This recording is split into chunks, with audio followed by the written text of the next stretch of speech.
Fellas and fellets, you guys were here. It's Tuesday night. It's That's Cool Drink. Hopefully everyone's got a nice cold drink with them. This one is going to be good, dude. Dane Thompson from the Burndown YouTube channel and, kind of recent Rocky Mountain Race Weeker. He's been doing this for a few years, but I kind of call those dudes like they're the toddlers. And you dip your toe in a little bit, and like this last one, like he got it like good. Like we set that hook in good, and I know he worked his ass off on a previous one, just banging transmissions in that thing. This one was different for him, I think. So it's gonna be cool talking with Dane straight off of Rocky Mountain Race Week. And you guys, it was insane. It was hot. Tons of awesome tracks. Like all these track workers were out banging in the heat and, really bringing the heat for these tracks. Once it got cool out, every one of those tracks came around. It was super awesome. Special shout out to Eric Grillo from Male. He did this sweet piston for me. Look at this. How cool is that? Damn. I couldn't believe he did it, and he caught me totally off guard. And I was like, okay, like, thank you. Oh my God. I'm sure my face was just like, it was crazy. Super awesome. And Vince Rui and Brian Weinhold got together and they did a little thing like my Army unit patch. So that was kind of cool. They did it in a little keychain. So yeah, cool for that. It is cool.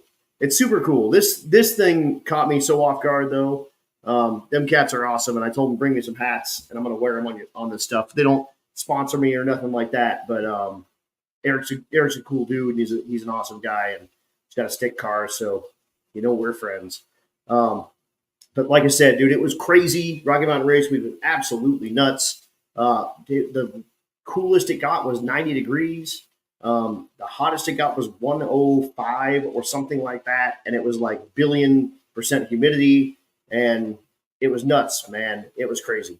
But nice new sign right here too. Waco Davis did me a sign, and he did this Davis did this sign. He's got that 55 Chevy, like that cream one, a couple of years ago, and I've had it, and we've just been like moving it around. And Stevie, bam, thank you so much. Was like, hey, when we're at my parents' house, let's pull that out of our trailer that we've got a bunch of stuff stored in. And brought out the announcer guy sign. So changing up a few things. I was looking for a place to where we can mount this, and I was like, I just kind of want it. So whatever. But we will talk very soon with Dane about his experience at Rocky Mountain Race Week. Obviously dealing with the heat and everything, and he was third place in his class and nosed that thing in the wall, but swung the door wide open and got out of the car. So we will. Definitely talk to him about that. We'll talk about his most recent Rocky Mountain Race Week, and we'll talk about him making Redemption Week for 2025, and we'll talk a little bit about that because it's going to be sweet. But that said, guys, That's Cool Drink. We're about to kick it off Tuesday night, 7 o'clock. We got Dane Thompson, man. This is going to be so much fun. Thank you so much for tuning in. Appreciate you guys so much. As these come available on podcasts, I will drop those as well. Pay attention to social medias and stuff. But that said, share this stuff around. Tonight's about to be great. Promise you that. Here we go.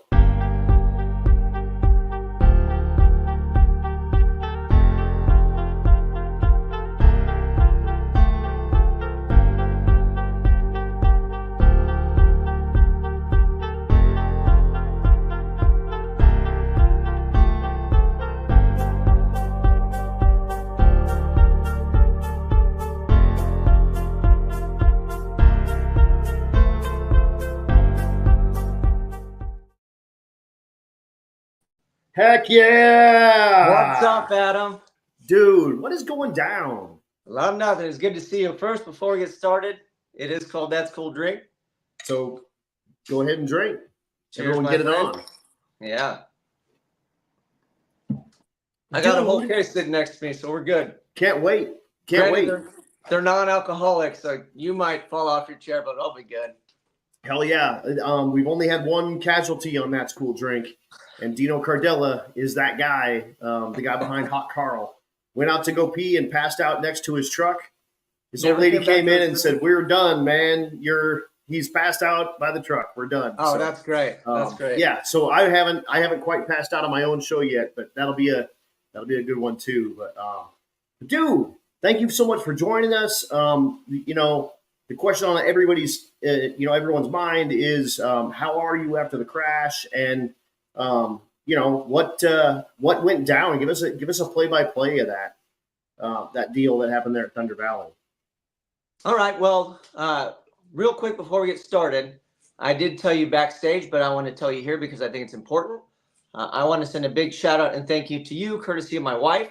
She said, you make sure you tell Adam and the track staff and everybody there, thank you, Matt and June, everybody. Also, she didn't have eyes and ears. She was 1,500 miles away with my 8-year-old boy watching on the live stream. So thank you to Chad and Bang Shift. And I did get a chance to kind of catch up with Chad behind the scenes too and thank him. But yeah, you kept her sane. She was able to keep her cool. And fortunately or unfortunately, we went to LS Fest West beginning of the year, and they were in the stands. I was in the pits, and they watched a guy crash a Corvette. And similar kind of what I did, not quite as fast, but he hit the wall real hard. And a lady in the stands just lost it. So my wife and kid are sitting there, and then everybody's like, whoa. And we'd never really had a conversation about what happens if dad wads the car up. Right. So I took it as an opportunity, and I said, I'll tell you what, I'll tell both of you guys, because I knew they weren't coming this year. I said, if I crash the car, if something unfortunate happens, I will get out of the car. And if I don't, then something's really wrong. I said, if I can get out of the car, you guys know I'm okay. I said, if I don't, then you know that it's worst case. So, yeah. So on to the and honestly, that's on you for that, because like I was watching through binoculars, and you did whip the door open immediately. So it was that's an easy call for me to say, okay, he's fine. Like he got out of the car in his own power, like in a second. So more people take note of that. If you have people watching on live streams, like, dude, there's not delays and stuff on that, like typically, and we can shut that stuff down pretty quick. But like, dude, if the worst happens and or near it, and you're getting life flighted off, like, hopefully that's not the deal. But like at the same time, if you're totally unhurt and you're sitting in your car, your people are thinking that absolutely the worst. Put down your net, get out of your car, let us know. And that was awesome. So that's that's a testament to you as well. You got to have a plan. So I'm going to probably bang on safety a bit this episode. Because it's very important to me. But let's take you back to the beginning of Rocky Mountain Race Week, kind of what the car was doing and how we ended up basically in the wall in a matter of, 3 passes.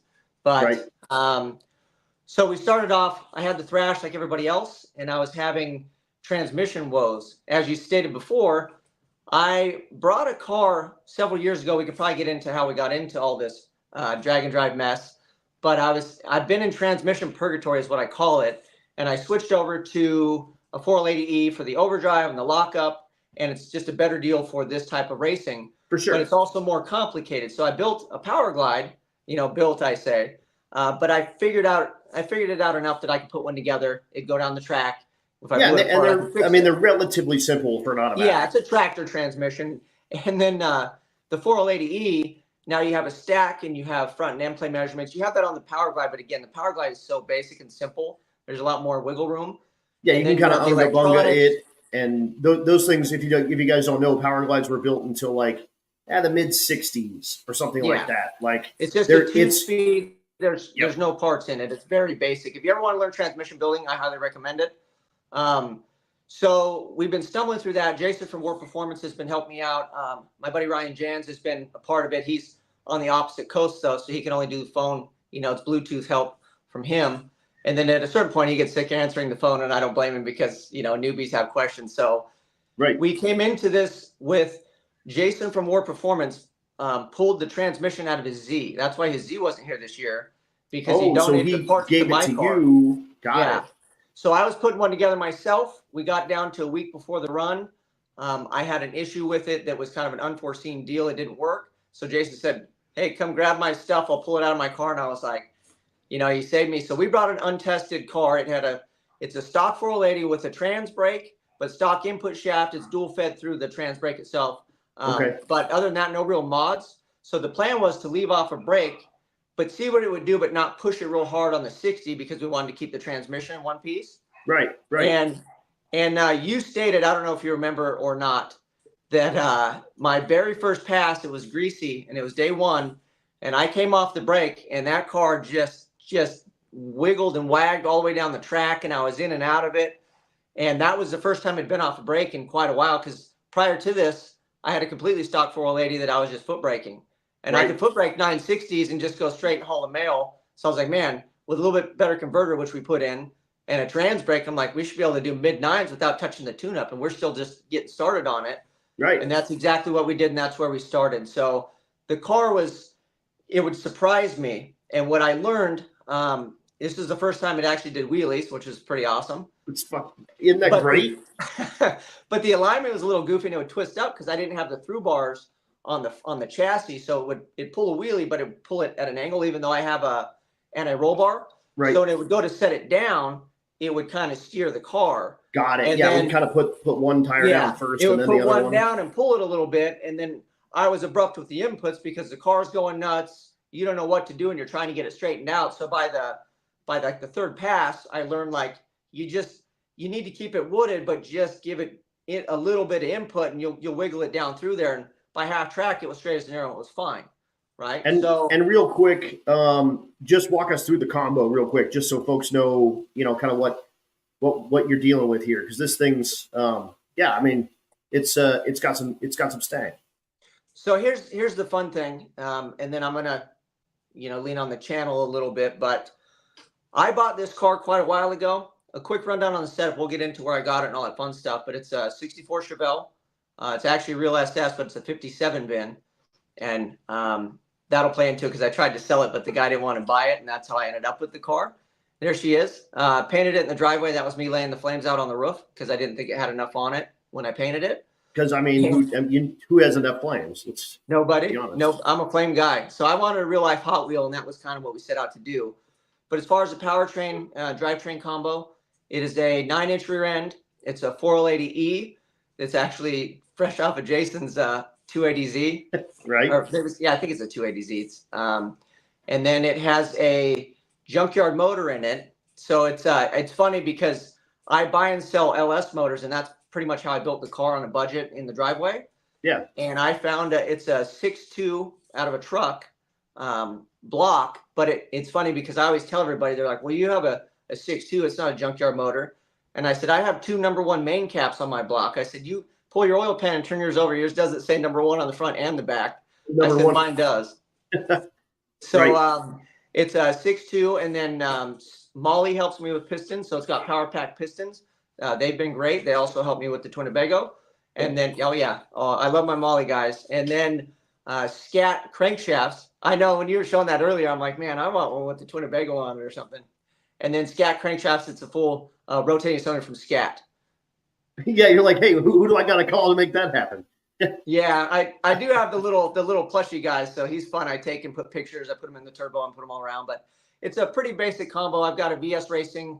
I want to say it's actually a prototype ball bearing turbo I got from Ryan Jans, and I believe it was a 8899. I think it's a donkey weird turbo. They don't even produce it, but it's a billet ball bearing. It's okay. Bad. It's a big boy T6, and that thing gets it. So yeah, other than that, the rest of the stuff, it's pretty, basic stuff. I got twin Hellcat pumps.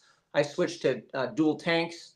And then everything has been homegrown and home done right here in my home garage. And that's kind of my forte with the YouTube stuff, is right. Mainly to like encourage other guys and work an hour a day and show people like you can get it done if you right. Try to get it done. And you don't need to be a rich dude. Like you can wrench in your own garage. And like you said, like an hour a day. By the time you get to the end of the week, you get more done in 5 days than you would in 2 days of the weekend. It's just kind of, it ends up being that way because you kind of stay motivated. And one of the things I noticed with that, because my YouTube channel sort of started in your footsteps, and you actually reached out to me kind of right away, and you were like, dude, watch me, let me know if you need help. Like we're kind of in the same, sort of world here, well, which I appreciated. I wanted to help because when I started, basically everybody just told me how terrible I was and that I sucked. And there was that's the Twinnebago. That's the Twinnebago. Ian's asking. My other ride's the Twinnebago. Ian's one of my Army buddies, and he's like a closet car guy. Like he loves cars. He just doesn't know like a ton about cars. So I'm trying to get him in the like groove of things a little bit. Yeah. But, that's the Twinnebago, dude. I mean, that's not the car we're talking about, but like he's got lots of cars with cool stuff in it. Yeah, we got other projects too. So anyway. So that's a rundown on the thing. Let's get back to the crash. Yeah. And then I can fill you in on all that fun stuff. I mean, like I said, we'll be here for a while. So that's the basic power plan of the car. So it was wiggling a little bit out of the hole. We were doing good on the 60 foot. So it was like 1.4s, and the car had really been 1.5s because I was foot braking. So we were chipping away, but I wasn't trying to pour power to it. So it did fantastic on the drives. We knocked all the street car stuff out of it last year with cooling. And the only issue I had was fuel boiling last year. So we separated the fuel this year. So my car on the drives didn't care. It was beautiful. Nice. And then the track is where we hadn't had a lot of time with the transmission and the new converter that was in it. So I put it on the brake. We went to what track? It was Thunder Valley. Thunder Valley. So we just drove 300 miles. We drove 280 miles back. I let the car cool off. It took me a while. I didn't make it to lanes till the second call, I want to say, or maybe third, because it was baking nuts out there. Right. And I changed everything over. We made the call, and I have a routine that I do, and I get in the car probably like everybody else. But I recently got my license before we went to Vegas, so I have some new stuff in my routine because I've got a window net. I've got a Hans device because I knew the car would go $150, so I didn't play around. I just went straight for a Hans device. I do have a chute. It wasn't on the car because I knew that we weren't going to mile an hour, but in hindsight, I probably should put the damn thing on. I mean, I think 145 is pretty close to 150. Yeah, for sure. And the car will get there. And it's one of those things that gives you another tool in your toolbox. If it starts wagging around, you can pull it and it'll set the rear end back down. So we pulled up to lanes, and it was Jason and I was behind him, and then they split us up and they pulled us forward. So I turned the corner. And what I like to do, this is my safety stuff, is I have all my routine, and I have to put things on in order because I'm typically by myself. So I can't put my window net on if my Hans isn't on. I can't put my belt on if my helmet's on first. So I have an order that I have to do. I have to start the car because when I cinch the belts, I have a panel I can turn it on and off, but I can't turn the actual car itself from that switch off. So I do it as I put everything on, and then I tighten stuff and check everything and get everything set before I go up to line. Well, Jason pulled in, and then they're doing this to me. And I've learned over the years, and this is from Devin Vanderhoof. I watch his stuff. I'm buddies with Happel. And he does all sorts of stuff. HCL Innovations, check them out. One of the best things that Devin said, he said, when you go to the track, when it's your turn, that's your time. There's a bunch of people waiting, and I always feel like I'm that guy, and I think a lot of people are too, where you get flustered and you want to go, and then you screw it up and you go, oh, damn. And then you go sit in lanes again because you hurried yourself. So I always hear Devin in the background going, hey, when you pull up there, this is my time. It might take a couple extra minutes. Nobody's complaining because they're worried about the stuff that they have to do anyway. So I pulled in, and the guy was waiting behind, and I just stopped, and I did all my routine, and I felt comfortable enough because I didn't have anybody helping film. I put my GoPro on my helmet, right? And I was going to click that because I figured I had everything down enough and I was comfortable in the car that we would click footage before we rolled. But that's the last thing I do because the safety's first.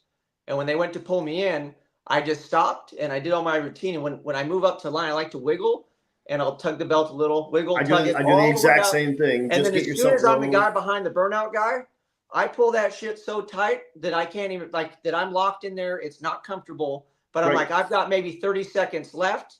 Right. And I'll say this, you get one shot to tighten your belts before that light goes green, right? You're in the you're not going to be tightening them while you crash. Before you hit the burnout box, you got one shot to tighten them down.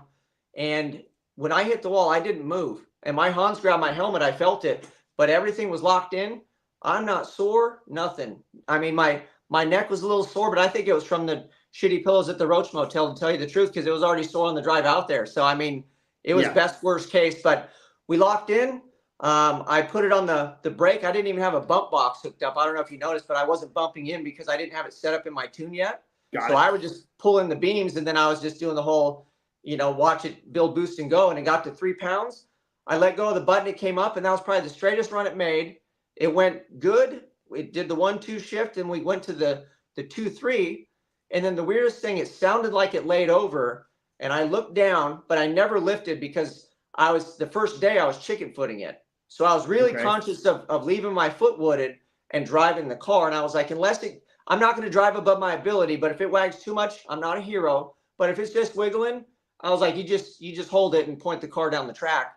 So it made the noise that it laid over. So I looked down, and then I looked back up, and then it was a wall in front of me. So I never even lifted, and then I saw the wall, and I let go, and then right into the wall. So I hit the wall. I hung onto the steering wheel, and it rolled the wall up, and I gritted my teeth, and that was the hardest hit, was the first one. And when I started to see sky, I was like, please come down trackside. That was all I was thinking. I was like, if we just stay on this side of the wall, my chances are way better that this is going to turn out okay. Right. And then as soon as I could think that, the damn thing set down. So I just grabbed the wall and put it right back grabbed the wheel and put it right back into the same wall. And I figured that side's already junk. I don't know if Jason or whoever's coming down, and I don't want to veer off and go that way. Cause I was still moving. Right. And we just did a little wall ride and took it all the way down. I ran 1180 at 52 miles an hour.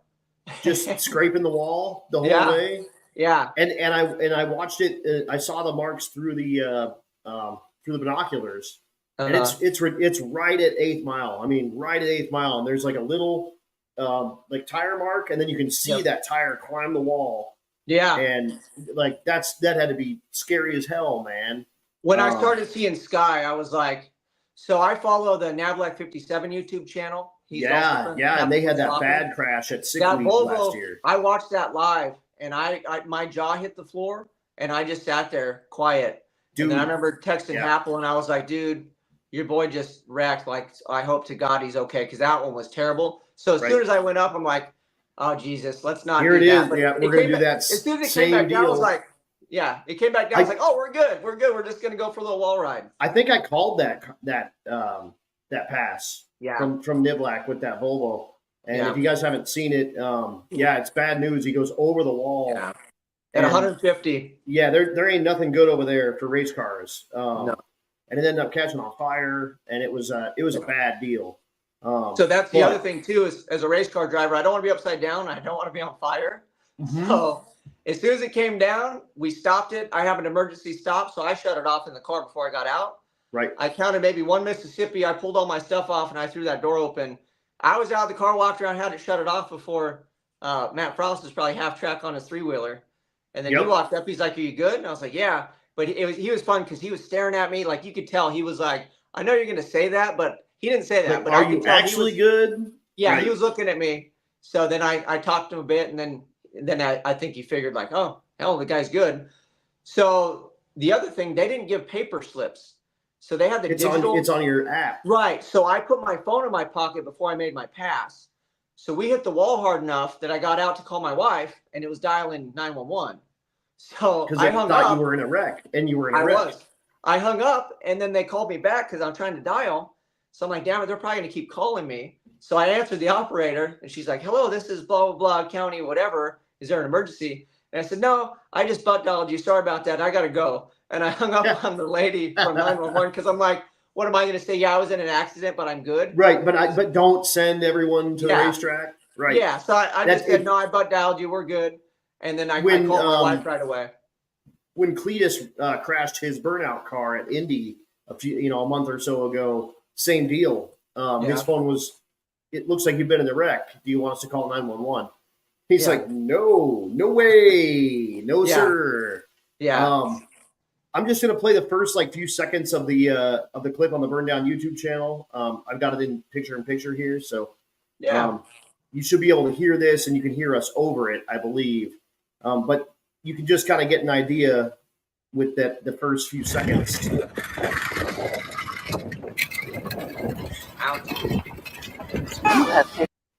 So, that's bad news. So what have you figured out, kind of what happened, the beginning part of that? So that's what I was saying that was weird. Everybody and their mother wants to know what's wrong with the car. the hood, the fenders are on the car and the hood Zeus's to that, right? Well, the passenger side isn't doing so hot, but it's still Zeused on top. And I was like, man, I got like 1,500 miles to drive home. If I unzeus this, the chance of getting it back together, like then I'm gonna have all this stuff strapped down. And I said, you know what? Right. This is my opinion with drag racing, is there are no bad days at the track. And I've said this, and I feel like I've stood by it at this point.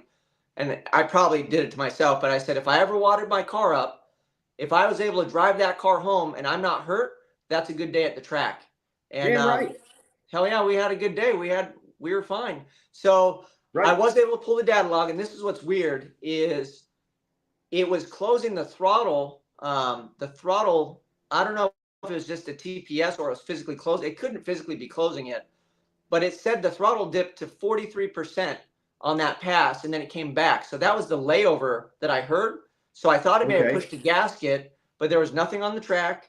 I still haven't checked fluids or whatever, and it hooked hard right. So it made the 2-3 shift, and it broke the tire loose on that shift, and it went from 140 or 150 or 105 mile an hour wheel speed to 156 in like 2 seconds, and then it just totally just spun the tires. It could have. That's wild. And then the other thing too is people are like, oh, there's smoke coming out of the car when you were going down. But if you look, I did a good burnout, and when I was sitting and staging, it was rolling in the car. And when I let go, the whole car was full of smoke.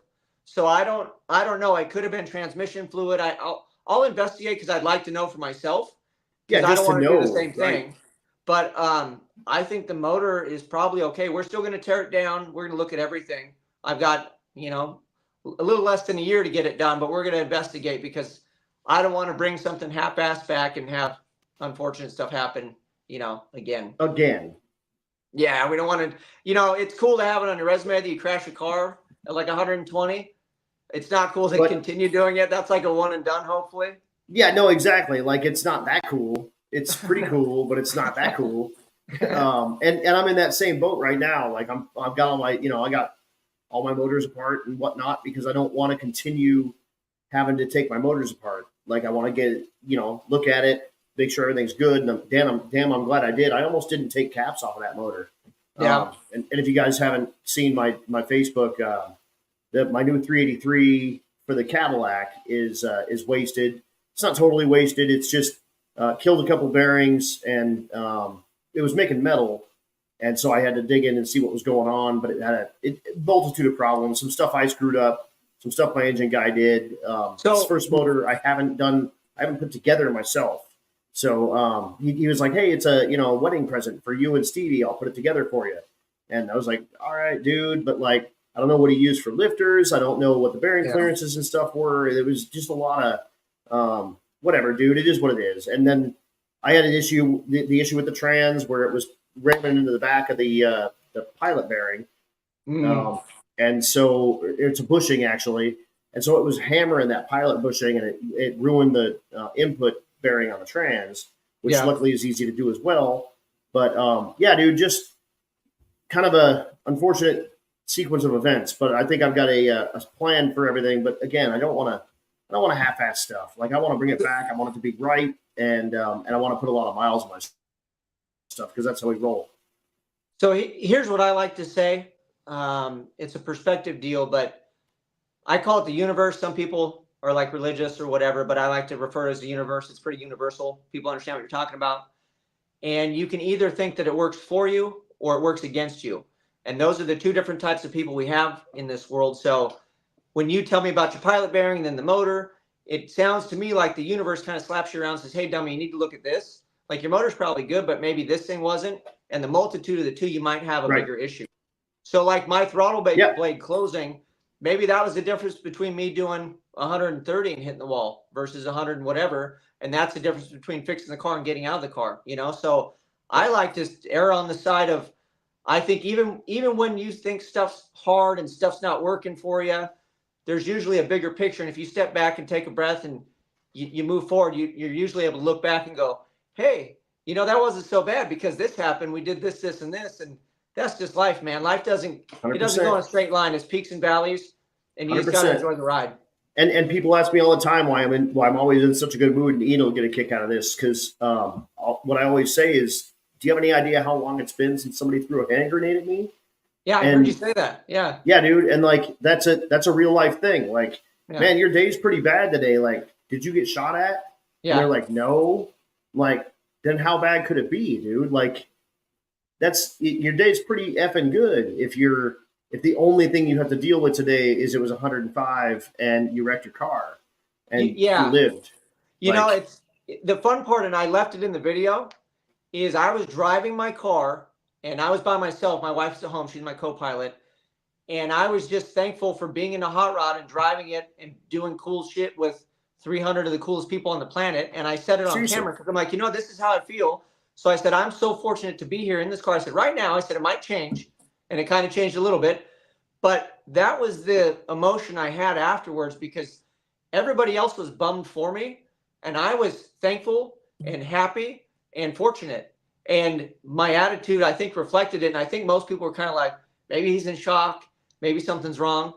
But the funny part about me is I'm an adrenaline junkie. I grew up riding BMX and freestyle motocross and just complete idiot, total disregard for myself. I've been hurt more times than I can count.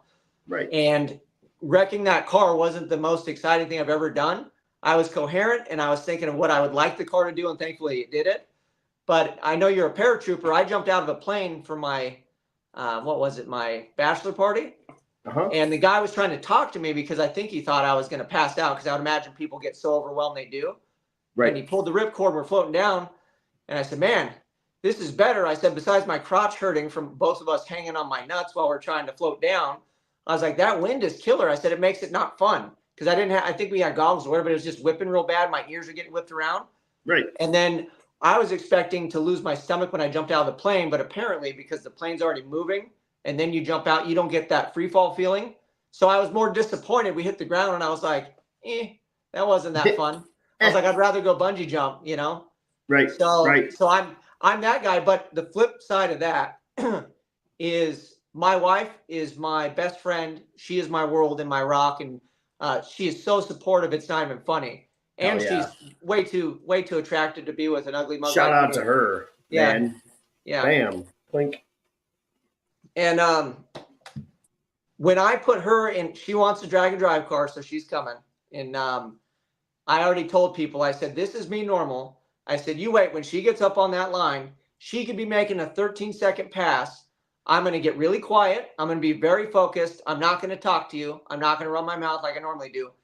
You're going to see nervous Dane. If you ever want to see nervous Dane, when I put her in that car that I put together and send her down the track, when she turns out, there'll be some emotion. That's probably the most emotional you're going to see me because when it's me, I'm focused and I know what I'm trying to achieve. Right. And so it was definitely not a fun experience. I'm glad I could put it on the resume. And the other thing I will say is now that I've wrecked the car and I got out of the car and I'm fine, I've always preached safety, but now I have a leg to stand on. I have a little soapbox that I can get on and go, maybe you don't want to listen to me, but take it from a guy that just did this, right? Right. So, when people bitch about the expense and all this stuff, it's fine. Save up. Buy the safety stuff. Don't buy that extra speed part. I know a lot of people don't want to put cages in the car and all that stuff. And the way I run my safety program is I live in Norco, California, and I had the opportunity to know he's the old former president of the SCTA. His name was Mike Cook. Okay. He recently passed away not too long ago. And he showed up at the house one day and he got me all fired up about doing land speed. And I was like, hey, you don't have to tell me twice. I can build stuff. I had a chop 50 shoebox Ford. I was really into hot rods. And I said, that'll make a bitchin' land speed car all chopped out, sleek. Went in the house and I told the wife, I said, hey, we're going to go land speed racing. I talked to Mike. He's going to help me. And she said, no, you're not doing that. And I was like, honey, I only want to go 200 and get a jacket and get all the stuff. Yeah, I got to have the hat and the whole mess. Oh, and I'm one of those people like, if I set a goal, I will do it, and she knows me and she knows that I would chase that. I mean, maybe it would take me the rest of my life, but I was like, we can do this. And she shut it down. So then I found drag racing and then fast forward, here we are. And I'm doing 150 and a quarter mile. And crashing your junk. And you're right. Yeah. I mean, right. Yeah. But what I did tell her, I get that deal because I big shout out to Stevie. It's her birthday. Happy birthday, Stevie. yeah, happy birthday, Stevie. Hey, Sorry for we had hopefully ice enjoyed cream stories. day.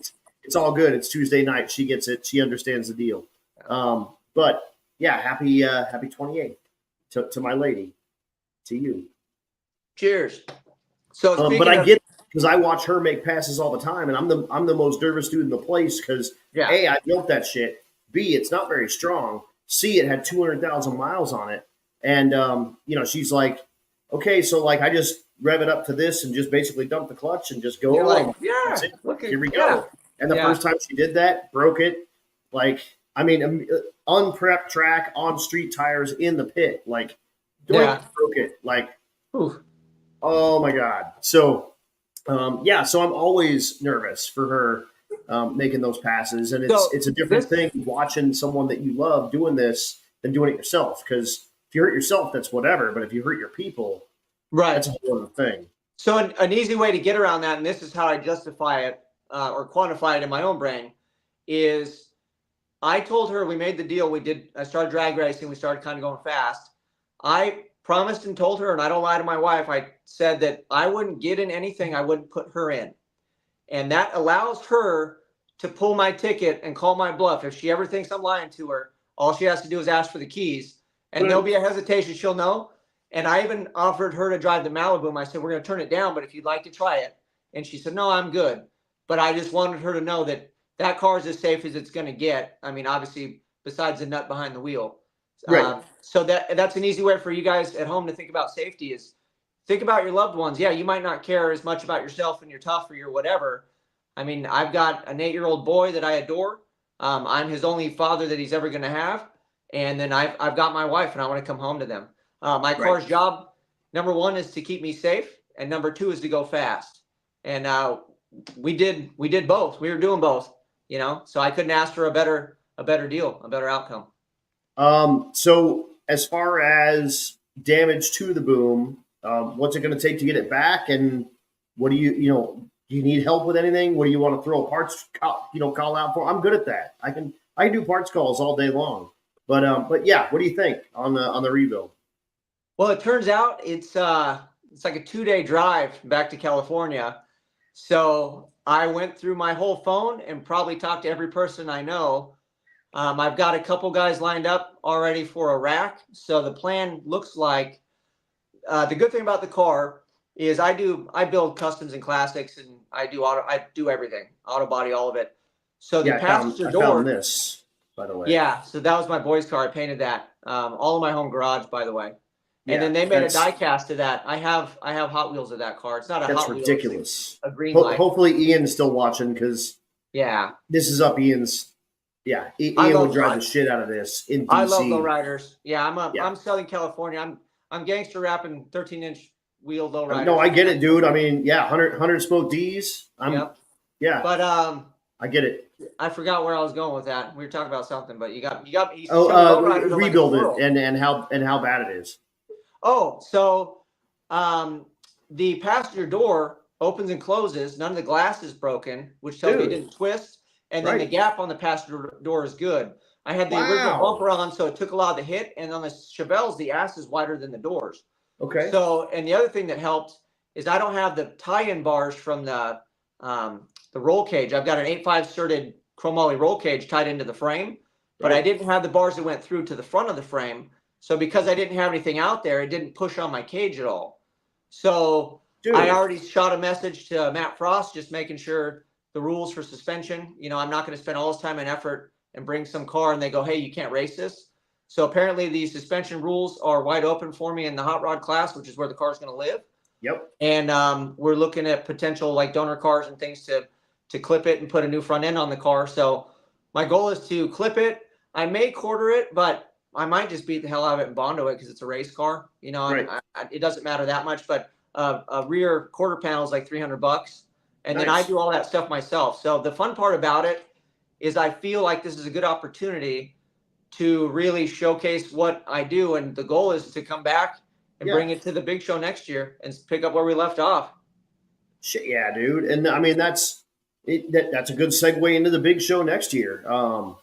Dude, 2025 is going to be off the chain. Yeah, Off the chain. Yeah, I know.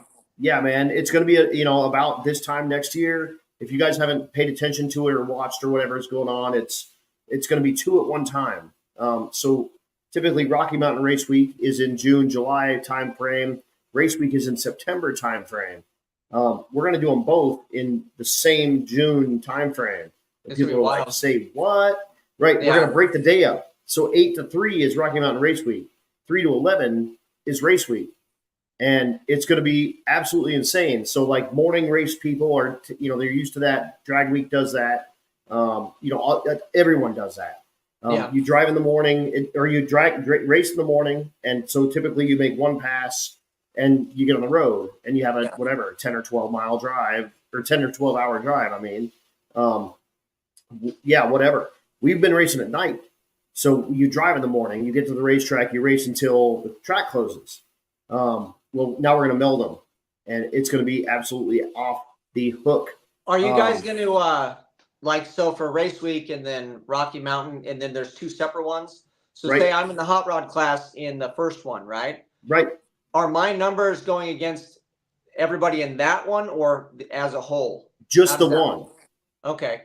Just the one. So you're only racing. They're two separate events. Okay. Until we go to the shootout. Okay. Then we meld everybody in the shootout. That'll be fun. That last day with the shootout is going to be wild. And we're going to double. So we're going to double the cars. So we're going to go to 64 cars instead of 32. That's a real deal. That's a race in itself. Like that's a big show. Just that day. Big time. Yeah. And each of the classes is going to double as well. So the FAF 8 is going to be the FAF 16. Yeah. So the first 16 cars are going to be racing for $15,000, by the way. Yeah, that's wild. Typically, they're $7,500 a piece. They're going to be $15,000. BMF is going to be the same 16 cars racing for $5,000. Quick 16 is going to be $2,500, and then the bracket race is going to be $5,000 to win. And the bracket race is going to be probably 350 cars. Which if you know anything about the bracket race kind of world, that's probably 10 rounds. So you got to turn on 10 win lights to win $5,000, and you will have done it at the end of 1,000 miles and partying with your homies. That's going to be the other thing. It's going to be slower pace. There's going to be a couple of drive days with some party days, and they may after a drive day invert the field so the night guys get morning and the morning guys get night. So we could run. Yeah. I mean, it sounds like a cluster, I'll be honest with you, but if anybody can pull it off, it's Matt and June and their team. Dude, Matt and June and those dudes are. He's like a drag and drive superhero. Yeah. I was fortunate enough that we got to the same hotel he was staying at early. So I got to chew on his ear for about 10 minutes outside before he got into doing the whole event. So it was fun to get some one-on-one time because there's a lot of people. It's just like you. After the award ceremony, I talked to you for 2 seconds, but there's a line of people, and I don't want to interrupt and intrude, but I put my 2 cents in there, and I just want to, P.S. That's weird for me. That's a little weird. Like I'm not famous, man. I'm like, you're trying to make me late for something. Well, I'll tell you this. I think that you do a really good job of stuff, but a little constructive criticism. I think this works for everybody, not just you. Please do. And I learned this by doing it because I actually have fans, which is very awkward as well. I think you are a straight shooter, and I think you're a super humble guy. But if somebody comes up and they think one way of you, as long as it's whatever it is, it could be good or bad. But typically in this case, generally it's good. You just get out of your own way. And if they think you're the best thing since sliced bread, you just say, thank you, cool. And I learned that with my car, with my channel, because I would do that too. Because I'm like, what? Like this car's a turd, or that's, and that's what. And it would just kind of come out because that's the way that I kind of felt. And after a while, I realized, why would I crush somebody else's view? If that's what they think, I'll let them have it. So a lot of people think highly of you, and I think you're a great dude. So just accept it and smile and take your compliment and just go, hell yeah. When you go away, you can go, wow, that guy was whatever. But it's great because you can just let the people have their own dream and their own point of view. And for sure, if they think you suck and you're ugly and your feet stink, that's awesome. Thanks. Like I'm cool with that too, Right. Right, but and I get a bit of that. There's some criticism in this world for sure. Oh yeah. But at the same time, I mean, whatever. If you offer it constructively, then I'll listen to you. Yep. But if you just tell me that I'm trash, then whatever, dude, then I'm trash. Like, you can apply for my job next year. Well, remember this, people always punch up. When you meet people, if they're doing better than you, typically they want to help you out because they see somebody doing cool stuff. Right. 9 times out of 10, the guy that says you're garbage, they're probably, yeah. No, I get it. So, I get it. Yeah, don't even sweat it. No, I'm not. I'm not at all. It's of all the the people that are criticizing me are not the people that are writing my checks. The people that are writing my checks are excited about what I'm doing, and those are the people that matter at the end of this. So whatever, dude. So let's take a step. What got you into hot rodding? Why are you a car? Why'd you want to go land speed racing? Why in the hell did you ride motocross? What's your motivation as like young Dane when you were like, I'm ruined forever? So I grew up in Southern California, up in the high desert. We lived there forever when I was a little kid. We didn't have any money. I grew up poor, welfare, free cheese, all that fun stuff. I lived in a double wide. And my buddies, I was fortunate. I had some buddies that were kind of close. But when I mean kind of close, like you can't see their front door with binoculars, right? That's close where I grew up. Right. And I got into the bicycles because it was a mode of transportation, but then I found love for BMX, but it was a way to get around. So as soon as I found stuff with motors, I was like, man, this motorcycle or this ATC, a lot of ATC three-wheelers, when they outlawed three-wheelers, right? Threw them away. So the poor kids, we all had ATCs because everybody else was like, these things are dangerous, you're going to kill yourself. And I'm like, hey, dude, it's got a motor. I don't care. Yeah, watch me ride it on 2 wheels. Oh, yeah. Oh, I've been ripped off those things and tumbled down hills. And like I said, I've ragdolled down stuff. It's been amazing. But I found the motor and the transportation. And as soon as I was old enough, you get the car and then you can get the buddies and the girls and maybe you go to the beach or you can go to the party. So that was where that started. But I've done everything from mini trucks. I was a mini truck dude. I did like the Honda stuff, but the scene was just trash. But the little cars are amazing, and what the motors and stuff could do, I could appreciate them. But there's a lot of thieves, and it was just garbage. Like I didn't like the scene. Yep. And then the American Muscle stuff, I'll be honest with you, it wasn't until I found Sloppy Mechanics, and he was doing all the junkyard turbo stuff. I thought he was full of shit, and I was like, this guy's either completely lying or this actually works. So I just emulated what the guy did, and it worked out. And then it's funny because he's the best pen pal I've ever had. I've never had like a real pen pal, but I write and talk to him all the time, and we laugh and send each other care packages and stuff and just share stupid memes. And the guy's fantastic, but I tried to call him out and say you're full of shit. And as soon as I realized he wasn't, I was like, oh my God, you really are a genius. This is wonderful. And then I always just started preaching it to other people. And even like where I'm at, nobody was doing it. And then I met my buddy that owns a dyno, KP Fab and Tune. His name's Kike. Super nice guy, just awesome. And I've been buddies with him ever since too. But he watched me build a piece of garbage. So I got a $60 LS motor that I pulled. I was buying and selling LS motors, and the guy had one. I was trying to buy other stuff from him. But he was trying to give this motor away to a buddy before 4.8s were cool as a literal dock anchor for the guy's dock. He said, tie it to a thing, sink it, and it'll hold your dock.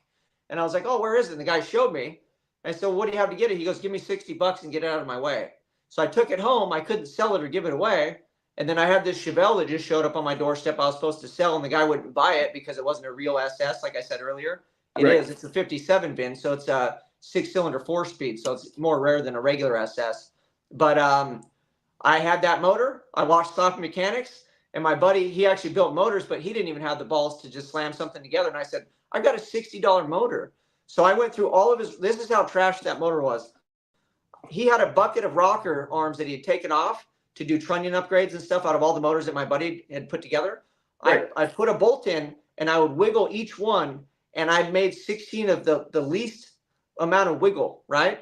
So when I put this thing together, I didn't rinse it out. I washed it out with oil. I just turned it on, and then I ended up taking the pan out and rinsing the garbage out. It was a complete joke. The thing made oil pressure ran, and my buddy looks at me and goes, well, what are you going to do with it? I said, well, I might as well stick it in my car because the damn thing runs. So we did it, and I took it to the dyno, and I brought it in, and it died pulling it off the trailer like any good dyno session, especially your first one. Right. So the dyno guy, KP, was like, I thought you said it ran, and he's helped me push it onto the dyno. I said, well, it did until I got here. Right. It ended up somehow between the trailer and the dyno, it fried the computer.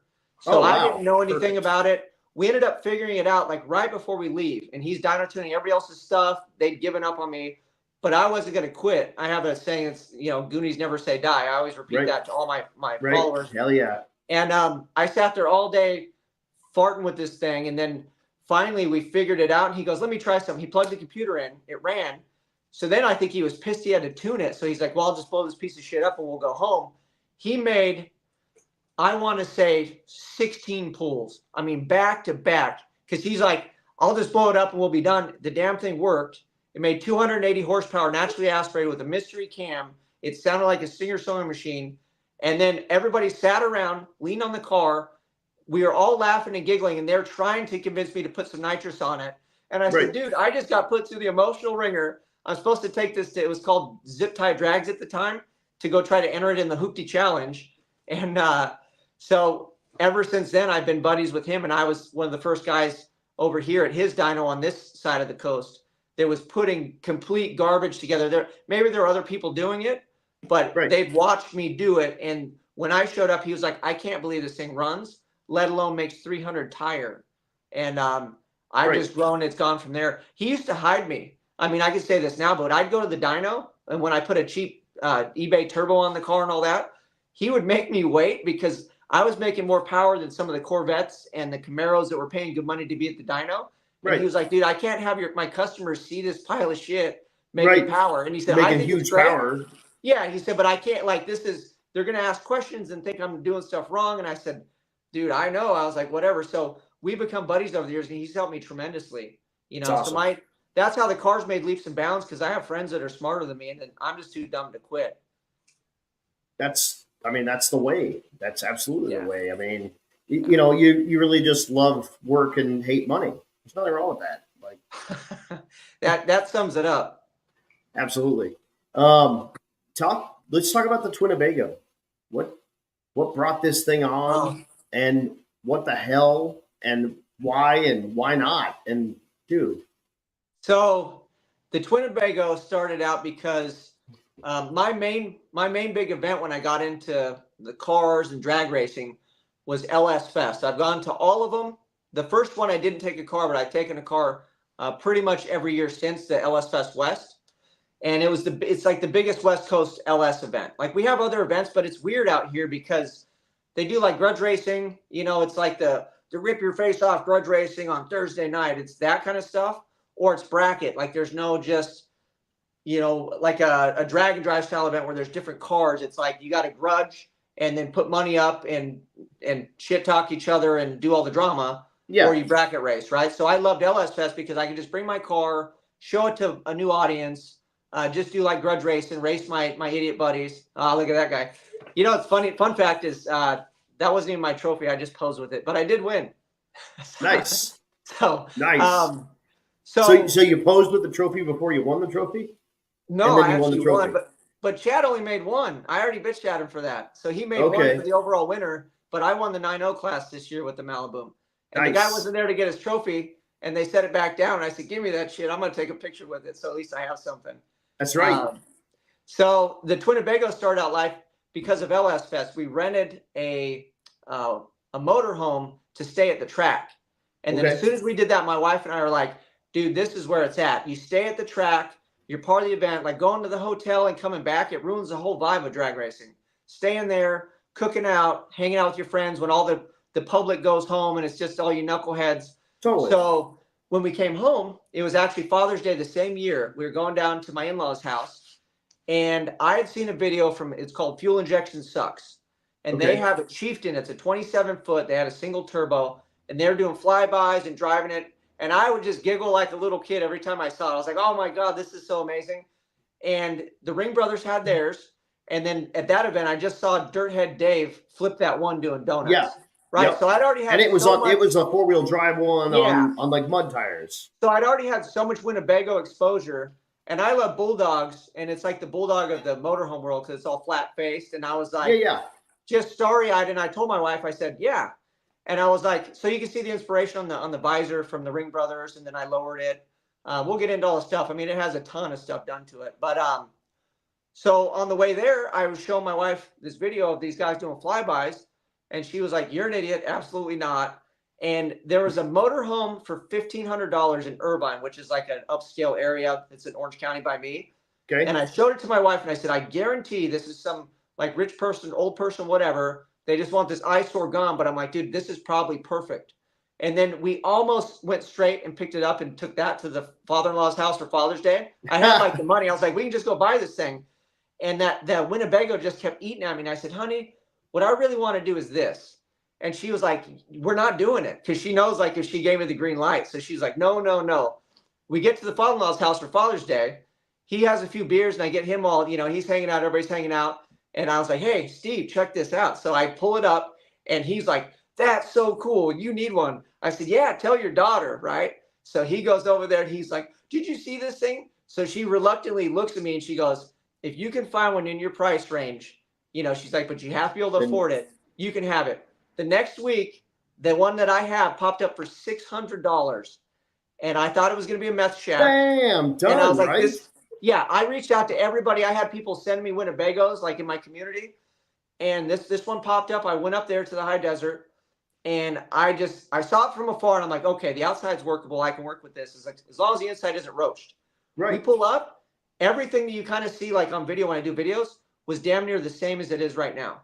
Sweet, dude. And my wife and I were looking around and I pulled her to the side and I was like, I can't believe this thing is in this good shape. And she was like, I know. And I brought her because I'm like, if you give me the okay, like this is coming home. So I gave the old man $600. I told him we were going to make this Winnebago famous. I went over the whole spiel. His wife thought I was so full of shit. It wasn't even funny. She was like, this whippersnapper, you're an idiot. And I kept the gentleman's number. It took me 2 years to get it off the side of the house and take it to LS Fest West. And it's been on 1320. It's been every time we take it out. I mean, it gets massive coverage. And I shot him all the videos of it burning out and all that stuff. And I know he was grinning ear to ear and just telling his wife, see, I told you the boy was going to do it. You see why I sold that dude that thing for $600? So what happened with the burnout? So I bought it so we could trailer to the races. And I was having a hard time keeping it cool.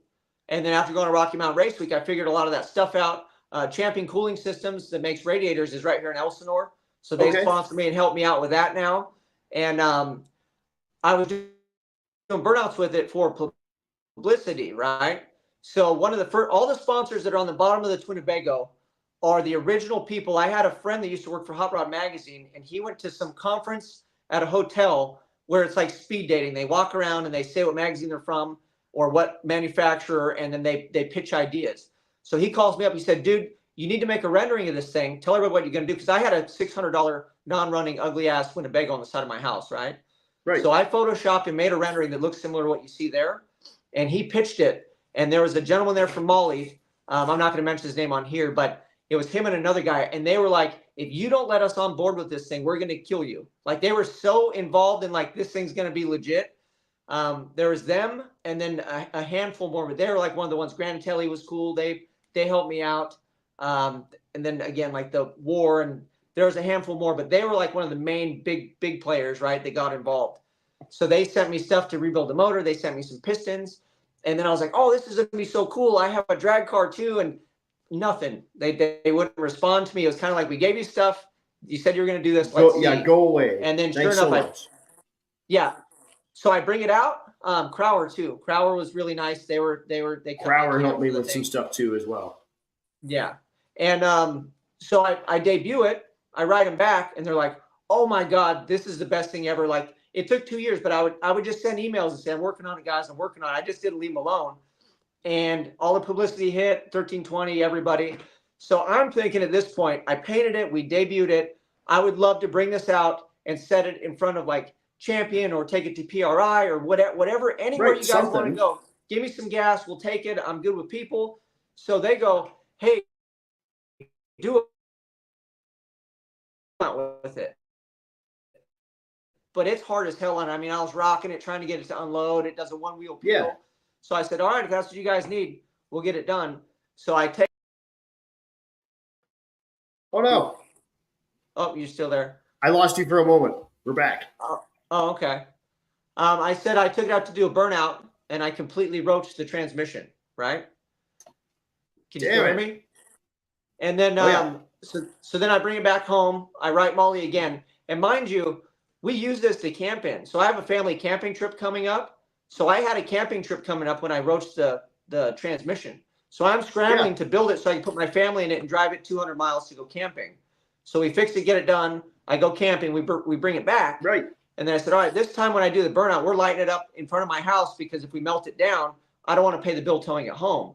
So this picture is actually right in front of my driveway. Right. Because I'm like, if it dies, it'll die. Okay. So we got it to light, and I'm like, I'm not letting off until this whole block is full of smoke. So that's exactly what I did. Yes. And the smoke crept around, and it has line lock on it. So I took the line lock off, and it started rolling out. As soon as the tire grabbed, it just went bang, and the RPM went up, and I was like, probably a drive line, whatever. We got the shot, we're good. And it did back up. I pulled it in. It exploded the spider gears, which I thought, well, whatever, not that big of a deal. Well, it is, because this is a vintage Winnebago, and that carrier is like a one-off. It's an HD out of a Dana 70. Oh, so dude, totally an HD Dana 70. They're like, it's like gold. I couldn't find one to save my life, so I finally got one that wasn't HD, and then we machined it. So I rebuilt it right there in the driveway. So it is what it is, but I told them, I got them the shot, and then the funny part is Molly shows up to Rocky Mountain Race Week, and this is the second year I've seen them, and they still haven't used any of the stuff that I sent them. And I said, hey, dude, I'm off the hook. I did burnouts. You guys don't use it. It's on you. Right. But the fun part, and now that my car's down, I'm going to do some promo stuff with this. I'd like to make a really good reel with it. I still haven't done any flyby shots or anything because nobody's asked for it. The sponsors, nobody's been like, So I'm going to take it as an opportunity and make a fun video, whipping it around and just being a moron in it and having fun. Hell yeah. So it's a rundown on that. It's a twin turbo, 6-liter junkyard motor, Molly pistons, 480E that I put together. It has a custom drive shaft. Obviously, I made the mounts and everything to put it in there. It's got a Champion cooling systems, gigantic radiator. I said, give me the biggest one that fits in this opening. We'll make it happen. Right. And it's got a 19-inch brushless fan out of a 2016 Camaro that keeps it cool. And it's got a 40 kVW trans cooler. And then just for added cooling, if and when we need it, I tapped into the fresh water, and I have a water meth pump. And it'll squirt fresh water from the water tank onto the radiator and transmission cooler, just in case we need the added, we're going up mountains. Yeah, a little extra or whatever, It's lowered 3.2. It's got rock lights underneath. It's got a full kicker sound system. The thing bangs. It's got air conditioning, Hydro Boost brakes, power steering. Everything inside works. It's funny because it's a motorhome, so when you see people, I'm like, oh, come in, check it out. And people get creeped out because it's like going in a stranger's house. It feels like the candy man with the kids.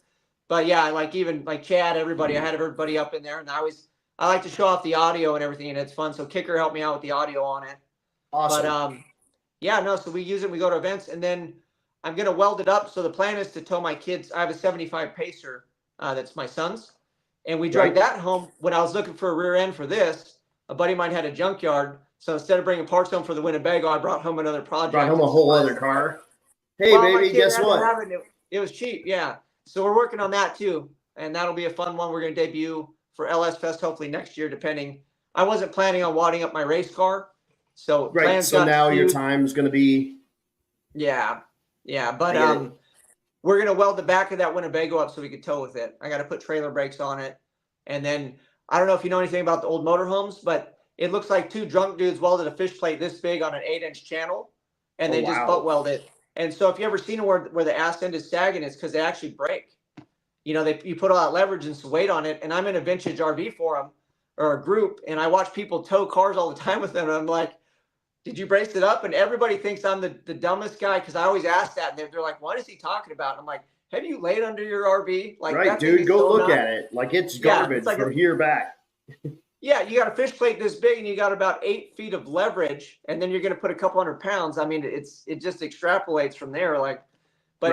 I guess if you're too dumb, you don't know, and nothing ever happens. Because I know better. If I don't weld mine up, it'll drag the ass end off of it, and I'll be stuck on the 50. Yeah, and then you're broke down, and your wife's going, see, I told you.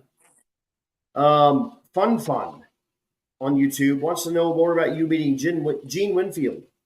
Oh, so the thing with the channel is it's not a typical YouTube channel, right? So I do stuff outside, and I've had lots of cool opportunities, But I, just like everybody else, I know everybody would want to see those things.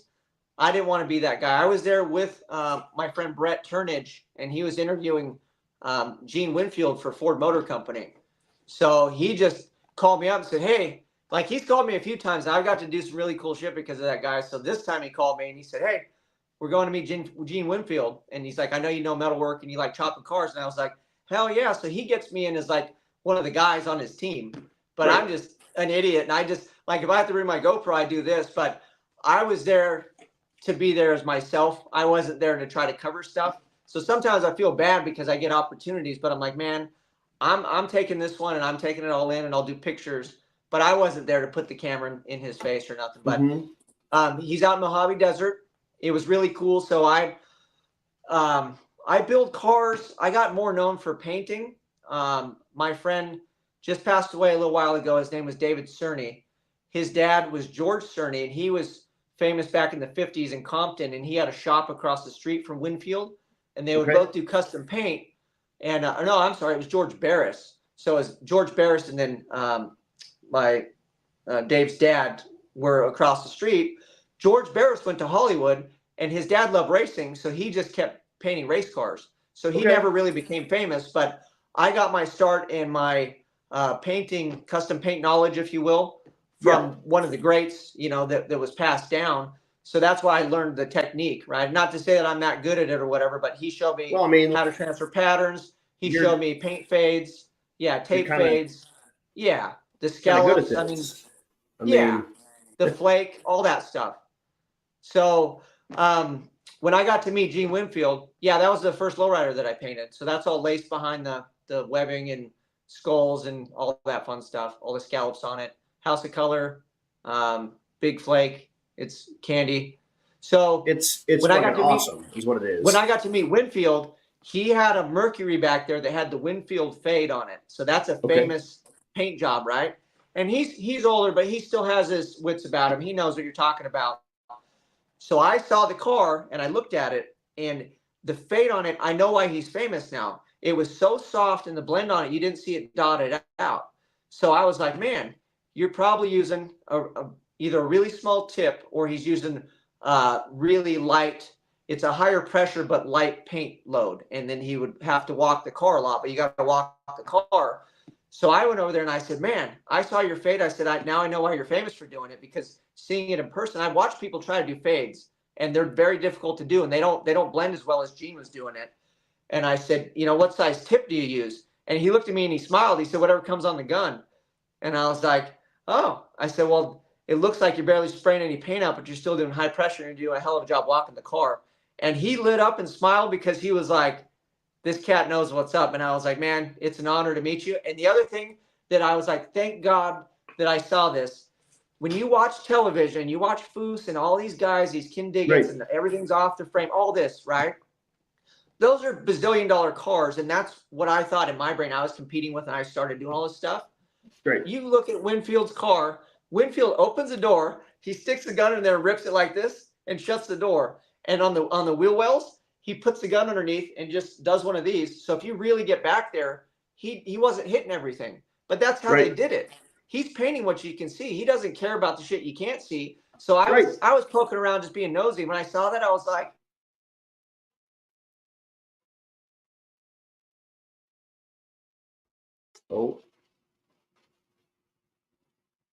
Uh-oh. Is he still there? Am I locked up? Is he locked up? Oh, no. We'll see what happens. Hold on. The interwebs is doing the things and whatnot. He's locked up. Dang it. At least he locked up looking cool. He doesn't look like a total idiot. Well, photo overheated. All right. Cool. We'll get back with Dane here in just a little bit. Man, how much fun has this been so far? It's already an hour in. We are getting all into, so much going on with that Burndown YouTube channel. We're kind of getting into a bunch of his paint stuff. Here is Stevie can bring me a beer, maybe, if she's watching that. But again, that lowrider that he was painting and kind of going through that Winfield, the Winfield Jam, whatever the heck it is, the whatever it is. He's back. Oh my God. Almost. We at least have audio. Hey, we got audio for Dane. No? Oh, he's back off. But guys, Dane is so awesome. This is super cool. Walking through a lot of his kind of comeuppance in the Winfield fade. Yes, sir. Absolutely. Hey, look at that. Bang. I got a beard. And we got Dane. Dane's back. I'm gonna put my phone on some ice. Attaboy. Let's see if that'll. That was a real life problem last week on Rocky Mountain Race Week. Bryant Goldstone got out of his car and he was like, I can't get my phone to work. He's got the Javelin PS, one overall, 175 I just took this thing and threw it in my ice box because I got an ice chest right here. Right. I have my computer, but we'll just hold ice cubes on this thing and we'll just see how well we do. No, it's all good. But he was looking for a refrigerator at Warr Performance at one of our sponsors. He was like, dude, I need to find a refrigerator and put my phone in, so my phone will work. So whatever. Also, big shout out to Mr. Reggie Moore. Yeah, Reggie Moore is awesome. What's up, Reggie? Right. So yeah, I got to meet Gene Winfield, one of the greats, and I got to not to any disrespect that he wasn't hitting all the jams and all the stuff, but that's the way they did it, and that's the way he's continued to do it. So if you paid him for a paint job, you got how he painted. There wasn't BS. He wasn't frame off in your shit. He'd open the door, shoot the jam, and you're getting a hell of a paint job, but you're getting the way that they did it. You're not. It's not TV land. This isn't a $300,000 frame off deal. This is a bitching car that you look at, and then this is what I tell people with cars, especially when it comes to paint and body and all that stuff. You want to look at a car the same way you take a picture of a car. If you want to put your face on the fender, you're just being a dick. And I can paint a car where you can do that if you'd like, but you're not appreciating it. You're just being a jerk and looking for flaws. Right? So put it in your camera view, get it in the finder view so you can see the whole car, and then take your phone off your face, and there you go. Does it look good? Do you like that? Cool. You know, I pretty much don't even just paint them. I let GM do that for like 40 years ago. Yeah. And then I just drive it. Yeah. So. And Reggie did do a great job on the anthem. And I kidding you, no joke. He said that he sings it every week at church, and he was nervous because the people that were on Rocky Mountain Race Week were better than the people that were at church. And I promise you, he said that. So it was awesome. Yeah. I was filming and as he was walking out, and I caught him on camera, and I turned it around and I said, "You did a hell of a job." And then I went after the fact when the camera was off because I said, "Hey, I don't want you to think I was saying that just to say it." I said, "I meant it." And no, I love. So that's a good segue. If my phone will hold out here for the Race Week family, I will say this. You asked me how I got my start, so I'd like to get into that a little bit. But yeah, let's do. The car you kept showing pictures of, that blue car. Yeah. With the flames and all that stuff. So that was my friend Jason, that one. So he was like a younger brother to me. He was a bigger guy than I was, but he was like my little brother. And when I was getting started doing cars and doing stuff, he always had the right words to say. He was always phenomenal, and he loved his lowriders, and he's what got me into lowriding. And he ended up passing away. It was 2019 before the whole COVID bullshit hit, and he got in a car accident, and he's no longer with us. And that was his car. That was his pride and joy, and I painted that for him. But the thing that inspired me to do Rocky Mountain Race Week and Drag and Drive is I would always talk to him and tell him that I was going to do cool stuff. I was like, man, I'm going to do this and do stuff. And I painted that car in my home garage. Like, him and I knew that we did it. But the first gentleman that saw that said I was a liar, that I didn't do it. So I knew that I was onto something, that I was doing good. But he always believed in me. And it was a big deal. And then when I lost him, you lose a part of yourself, and especially him being younger. And for me to process it and deal with it, I was talking to my wife, and, I went through all the different periods and grieving and all that stuff. But I was like, I don't want to make a liar, out of myself to him. And I was like, he's not here, but he's here in spirit. And I was like, this is something I always want to do, is bucket list. So I put together the car that I had, which was the one I struggled with. And we brought it out on Rocky Mountain Race Week, and I painted the trailer at the time that I was pulling with the leftover paint from his Cadillac. and I drug him all over Rocky Mountain Race Week, and him and I finished the first one together. Dude? Yeah. How awesome is that? I was a little upset though because the car was always supposed to be in hot rod, but I didn't put it in a hot rod. I put it in 10.0 because the first day off the trailer I went like a 10.05. Right. And I was like, oh, I'll just play the game. We're cool. And I was in third place up until like the fourth day, and I blew the transmission out.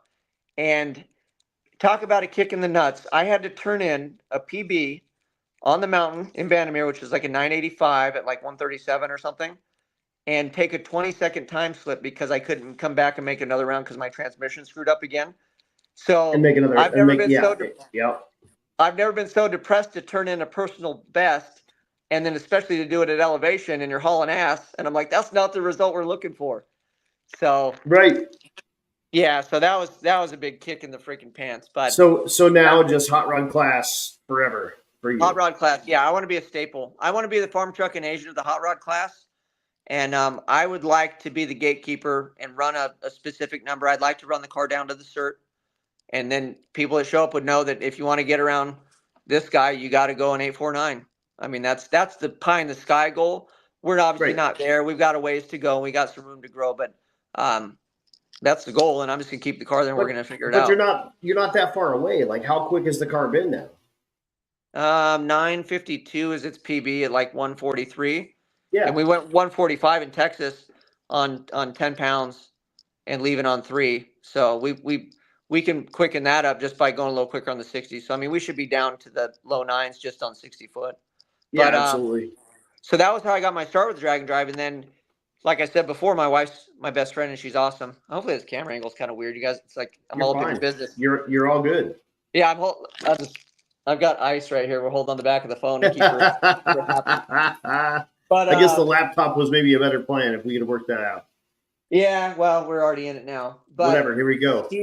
When I finished, I basically got last. I had to turn in 20. I was in the 10.0. And I was bummed because I'm like, I didn't know what I was up against and I could do better. And it's so expensive to go to these events, I'll be honest with you, that I didn't think I'd be able to come back. And she was like, where there's the will, there's the way. We'll figure it out. And if you want to go back, we will. And with her encouragement, what I ended up having to do is I sacrifice test and tunes, and I don't go to the local track very often because I save all my money so I can pay the entrance fee and pay gas bills and hotel rooms. But I will say this, if you're sitting at home and you wanted to do one, you'd be surprised how much it costs to go to the track once a month or maybe more. So say it's $100 every time you go to the track, right? And say you go once a month, that's $1,200 in a year. Right. And yeah, it sucks to sit at home or sit on the, not get to go. But if the alternative is meeting 300 of your best friends you never knew existed and making some lifelong friends and having adventures, and you'll have enough memories for an entire year. Trust me, if you make it to one event, for a lifetime. And it's worth every penny. Even really 450 or 500 of your best friends, because the dudes in the passenger seat of these rides are equally and maybe even more badass than the dudes driving these things. Yeah, it's for sure. It's a whole different vibe for sure. I say all the time, it's the most fun you can have with your pants on, and it really is. It's real life things because you end up with all these friends and all of a sudden you've got connections, coast to coast. And, even across coasts where dudes will, help you move it. Drag week guys have moved cars from like coast to coast with nothing but a two tandem or a tandem axle open trailer in 100 miles at a time. So and that guy ends up with a car days later because you may not even met that guy, but you want to help him get his car. Yeah, that's the thing too with. I talk to people and they're like, man, I don't want to break down on the street. And I said, well, the chances are pretty good that you were going to break down. But now having had a real problem, like when your car breaks and you have an issue, people are willing to help, they're fans of it. And what I've learned too by doing the channel and doing these things is that people will offer stuff because they want to help and be a part of it, not because they feel sorry for you or whatever. They want to help you and see you do good. Right. So I've gone a lot further with the things that I do by accepting people's help and being very grateful. But they enjoy seeing you do good, and if they know they had a part in that, there's a lot of people that can't do it. So them helping out is just as good as them doing it. Yeah, exactly. Like they have zero chance of coming up with entry fee and everything to get out there and whatnot. But you have or this little towing your car, chance, helping you, or and getting you back, or getting you some food, exactly or whatever all it that is. stuff. They live that little bit vicariously through you, and they're like, I was a big part of that portion of this dude's entire week, and maybe that's the thing that made it to where you finish the week. Yeah, and that's awesome. There's a gentleman. I won't put him on blast here. He's probably watching, but I was fortunate enough that on the very first one, he came over and he slipped me a little cash, and I didn't count it, and I just thanked him very much. And he said he watched all his stuff. Well, when I blew the transmission out on the first one I went to, and I had a power glide, I dug one out of a shed. I needed the case and a bearing, and I said, "How much for this?" And the guy goes, $200. And I looked at my wallet, and I didn't have any money, and I was like, "Oh, I got to go to the bank." And I was like, "Wait a minute, that one guy, the random guy handed me some money. He handed me $200. I turned around, handed it to that guy, and I wasn't able to thank him. Well, he actually came back this year, and he showed up, and I knew exactly who he was. And I said, "Man, I got a story for you. You handed me a couple $100, and you're the reason I finished and bought that part, right?" Right. Well, I wad my car up. He's there on the day. He's the one that took the video of the good video I have of my car crashing. And he shows up and he goes, "Hey, I'm retired. I don't got nothing better to do if you need a ride." And everybody else was offering rides. And I said, "I'll take that ride from you, and I appreciate you." So I sat with a guy that I've never really talked to for more than 5 minutes for 2 hours. And we shared a bunch of stories, and he's cool as shit, and I got the guy's number on my phone, and we'll probably continue to be friends, from here on out, because he's good people. But it was one of those things, like, just him doing that, he knows. Like I told him, I said, "Man, you're like a guardian angel every time you show up." I said, "Last time you gave somebody, got me a transmission. This time you gave me a ride. You're giving me a ride back to my stuff." Yeah. Right. I was like, "You need to come to every event, because every time you're here, I get taken care of, and life's good." Hell yeah, dude. And there's a lot. I hear that a lot. Like, man, I don't want to leave my stuff broken down on the side of the road and whatever. That's part of it, man. Like, you're gonna be far away from your comfort zone, and you rely on that to get you back to where you need to go. So you're gonna be more apt to fix it. And then when you get back home, the stuff runs. Like, it's fixed. It's good. Like, run. Well, here's the other thing. You hit the nail on the head. Is if you come to one of these events, I was telling Chad this. So this is why I like drag and drive more than regular drag racing. And I have a whole video, and you can go debate me over there if you'd like. But the one thing with drag racing that I see, and we all see it, we all know it, there's a lot of ego, right? 100% of it's driven by ego. I'm going to build this car. I've got more money. Mine's faster. I'm bigger, better, better. No, it's dick measuring contest. Just lay it on the table. There's a portion of that. That's the reason that I started doing this, right? Because I thought I had enough talent that I could build cool stuff and bring it out. Well, when you do a drag and drive, that either gets knocked out of you, and it will. The drag and drive will kick your ass. It will knock you down. And then some normal guy will come along and help you out and give you parts off his car, do whatever it is, no matter how much of a dick or how cool you thought you were. And your whole life right there, your whole world's going to stop, and you're going to go, well, this guy's willing to do that after I was pricked this whole time. And you'll either become family, or you don't take help, it screw you, and you never come back, and we never see those people again. And it's great. It just weeds out the people that don't belong. And if you don't, totally. If you don't get it, if you don't want to be there, if you don't need to be there, then we don't need you there. It's fine. Well, they get weeded out. One event. So I felt that too, because the very first event I came to, people were nice. They're like, "If you need help, you need whatever." But you come back for the second one, and everybody goes, "Oh, this guy's back. We got him." And then by the time the third one I came back, then people I didn't even know were like, "What's up, man?" Because now they know I'm completely screwed. I'm like a crack addict. Like, I'm just going to keep coming back. Just drag and drive. Yeah. No, and that's how it got me hooked. I mean, drag week 14, and then Matt's like, "I'm going to do Rocky Mountain Race Week," and I'm like, well, "Of course I'm going to do that. Like, let's go." So it's like that, and then try to drag week again, and then this and this and this, and next thing I know, I'm working here, and I'm I've met the coolest dudes and ladies on the entire planet along this last 10 years now, dude. I mean, and really only working there for the last 4.5.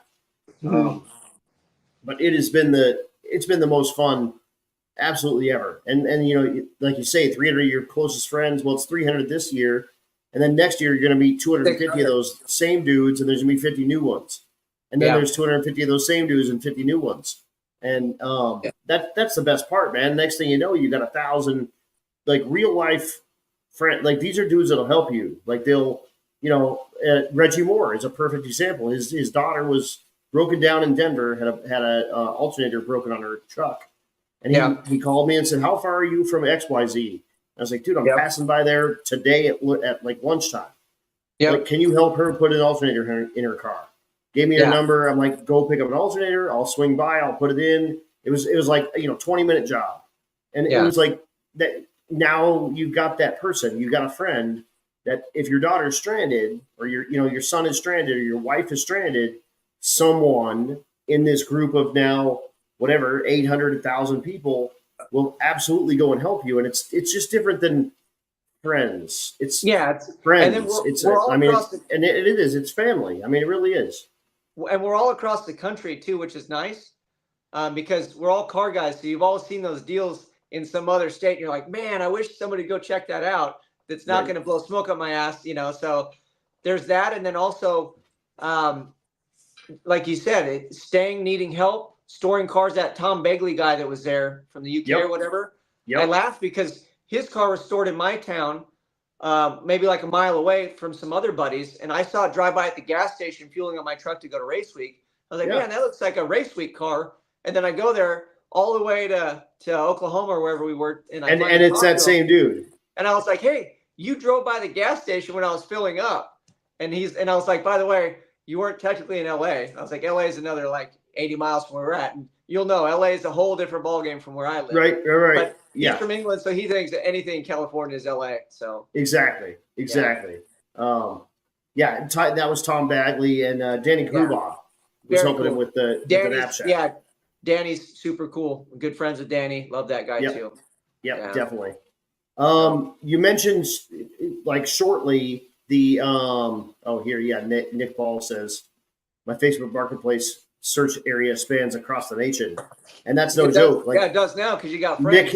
Nick helped me move a car from really southern, like southeastern or southwestern Colorado, all the way to Lingle, Wyoming, because there's Bitch's Corner Bar is in Lingle, Wyoming, and they have the best cheeseburgers.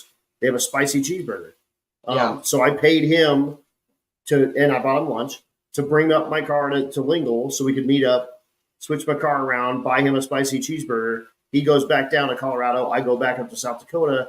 Now my 6-hour trip is a 3-hour trip, and I get to see my homie. Yeah. That's win-win-win. I mean, here we go. Anyway, you were mentioning really like kind of glanced over a little bit. Is it a Pinto or is it a Pacer? So when we blew the rear end out of the Pacer, I have a buddy that has a tow yard. It's a private tow yard. And we went to look they have a whole rack of differentials. So he's like, oh, we got it. You're good. So I was walking by, and there was this Pacer that looked like somebody parked it and it just grew into the ground. And I have a soft spot for donkey weird cars. Yeah. And I laugh because I have a good skill set. Like, I can build a nice car. But when I end up doing it for myself, I just like stuff that's outlandish that nobody would spend money on. And then I throw talent at it, and then it makes me laugh because people look at it and go, why would somebody do that? And I'm like, for that reaction, because I want you to say, why would somebody do it? Because you asked me why, and now we're talking about it. So I didn't find the rear end, and there's an old guy there named Joe, and he said, oh, did you find what you needed? I said, Joe, I didn't find a rear end, but I saw that Pacer out there, and I said, what would you have to get for me to take that home? And the whole office laughed at me because we're inside in the office at this point. And he said, that thing's been here forever, and everybody kind of made fun of it. And he's like, are you serious? I said, yeah. And he goes, bring me $1,000, you can take it. And I said, I'll tell you what, I got an 8-year-old boy. I said, can I bring him in your yard? I said, I'll supervise him, but I'd like to show him and give him the option, because we were supposed to build a lowrider. So he wanted the 64 Impala. And I was like, man, that's a tall order, and I don't want a roached out junk one. So I thought we could buy this and then flip it. And I took him there. He didn't like it. I was making him sit in it, kick the tires. And then finally he goes, Dad, how do you pop the hood? And I said, oh, no, it's not on the front, bud. It's in the back. And we popped the hood, and the hood opens backwards on the Pacer. That hood opened backwards. He stood back and did one of these and cocked his head. And I was like, ha, got him. Gotcha. And he goes, Dad, I don't want to sell this. I said, well, what do you want to do with it, bud? And he goes, I want to fix it and take it to car shows and pop the hood so people can see. I said, hey, it's your car if you want it. So we went in there. Done. Let's go. he handed Joe $1,000 and we drug it home and surprised mom, and the rest is history. So that car is, we're going to do a 5-speed. So I'm getting an AR5, Chevy Colorado transmission. I think it's a Colorado. And then it has an LS. Yeah. An LS. You still there? Oh, yeah. LS motor. And then I've got a custom header on it. So it sounds like it'll have a flat plane crank. So I cheated the exhaust. So at least I won't get bitched out that it has an LS. They won't know what motor's in it. That is sweet, dude. That is awesome. Yeah. What's the time frame for that to see on the channel coming up? I was working on it, but I quit because because race week was coming up. So I called the guy about a truck. I might get a donor, a 3/4 ton truck, Chevy. So we'll just rip the 6.0 out of it and dump it in. But everything is set up. I need to wire plumb it. And then we're going to paint it like John Player Special. So we're going to black it out and put all the gold trim around it. And then make it like. Sorry, I lost you for one moment. So I said, oh, shoot. Yeah, we're going to do a John Player Special with it. So it'll be black with the gold, kind of Smokey and the Bandit colors. And then we can black out all the windows and all that. And kind of like it'll just be fun. You know, it's not supposed to make all the horsepower. It's supposed to just, you're supposed to look at it and go, that is really cool for a pacer. Like I've never seen a pacer that looks like that. That's the whole goal. And then I want it to sound weird. Like when you fire it up, I want people to go, what the hell is in that thing? Like it kind of looks cool for what it is. And then it sounds weird. So that's just it. And then the real objective is to teach the boy stick. So he's 8, he'll be 9. He's super tall. So he can reach the pedals. So we're going to take him out to Nowhereville and teach him how to drive some stick shift. Teach him to mama. Learn to drive stick, right? Yep. Yeah. I learned in our family's Ford Aerostar was a 3-liter V6 and a 5-speed. And it was rear wheel drive. And yeah, dude, my mom would stick me in there and say, you're going to drive down our street today. I'm like, all right. And it was.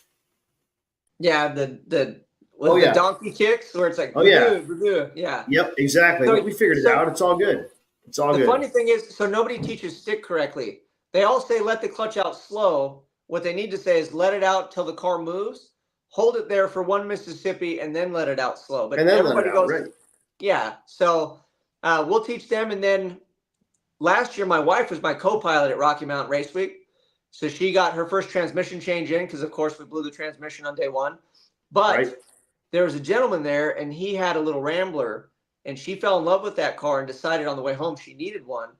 And I was like, honey, we're never going to find that car. I said, maybe a version of it or whatever.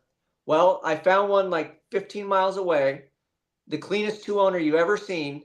I feel so bad about cutting it up, but she wants a race car, so we're going to make it happen. So she's got a 65 Rambler 440 American that's the nicest version one you've ever seen. Pristine. Hell yes. I have the coupons for the oil changes in the glove box. It was born in California, showed up on, Christmas Day in 1965. Nice. It never left California. It was a 2-owner, so I'm the 3rd owner of the car. It's been California. Awesome. Yeah, here ever since. Stevie had a 64 Rambler Classic 770. 4-door inline 6 automatic car. We sold it because it was not exactly what she wanted. She was like, when I close my eyes and picture my ideal car, it's not that one. But for her, and we're simpatico in this, it's an AMX. So it's AMCs all the way.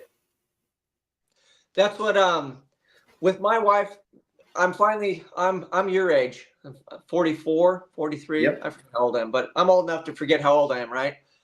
And I want her to have something nice that she wants, because I don't mind putting the effort in, but I don't want to put that much effort for something she's not 100% in on. So having the car that she wants motivates me, because the juice is worth the squeeze. I don't care about how long it takes or what it costs. I mean, obviously she wants it yesterday, but we already have a plan set up for it, and we'll make the best version of her car. And then of course she wants matching flames. So you guys will all know when she shows up to the track, because it's going to be the other flame car that looks like I painted it, and it'll be fun. I can't wait, dude. I can't wait to see it. I can't wait to meet her. I'm sure Stevie can't wait to meet her. I mean, the car chick community is smaller than the car dude community is. And, especially when you get pretty girls that like AMCs, that'll be instant. Yeah, it's gonna be great. And then my plan too is I have a good buddy that they drag race, but I'm trying to get them to get a door car. So my plan is to have her race and then have a female co-pilot, which is my buddy's wife. So that'll instantly screw him because his wife will want one. And then we'll add a whole nother family to the mix, and they're great people too. They're going to go. They just don't know they're coming yet. I keep telling them, but yeah, it'll be fun. Hell yes. So we're already an hour and a half in. I'm going to get started on some of my questions, but I mean, if we get off on a tangent, we get it off on a tangent. It's fine. Also, if you have questions that you want to ask on the comments, pop them in there, and we'll answer those. And you know, I'll just keep throwing my phone in my cooler if I have to. Right, exactly, and to keep up with old times, you know, drink water. Yeah, that's from last week if you watched the live stream or you were at the races. But so Dane, tell me about the one that got away. What cards you sell you shouldn't have sold? So I had it was actually the car that got Mike Cook over here, which was the SCTA guy. I bought a 62.5 Ford F100 unibody. Okay. And I would autocross that. I put a 5-speed in it. I bought a Crown Vic. A Crown Vic swapped it. And then I put the 2-valve out of the Crown Vic in it. Yeah, there you go. Look at that thing. So that truck was the one that got away. And I had to get a safe. So the other thing, fun fact on that, on the front of that, that's the factory body line, but I widened it 2 inches because the Crown Vic front end is so wide. Got it. Shortening the front end, I actually flared the fender, but in the factory form. So you couldn't tell I did anything to it other than it was just wider, so it would turn and tuck the tires. It was an 18 and then a 20 on the rear. And that's awesome, dude. Yeah, dude, that little truck was so cool. I call it the Bean because it was a little brown truck when I got it. It was all brown flake or whatever. Yep. And when my son showed up, I had a decision to make, and then you got to be a safe dad. So my wife, to this day, I mean, if she was here right now, she'd probably be yelling from in the house. But she was like, I told you didn't have to sell it. But I'm like, honey, I don't know where I'm going to get thousands of dollars to buy a new expensive truck. So I opted to do the right thing. But yeah, that's the one that got away. And they're just, I love those little trucks. I mean, I'm not as much a truck guy. I do like cars. My all-time favorite car is a Nova, like a 66 or 7. My buddy John Chase has one, and I drill over his car all the time. But those are my absolute. But as far as trucks go, I would say I like the earlier Chevys, and then those F100s are just a diamond. I don't know why more people don't do them.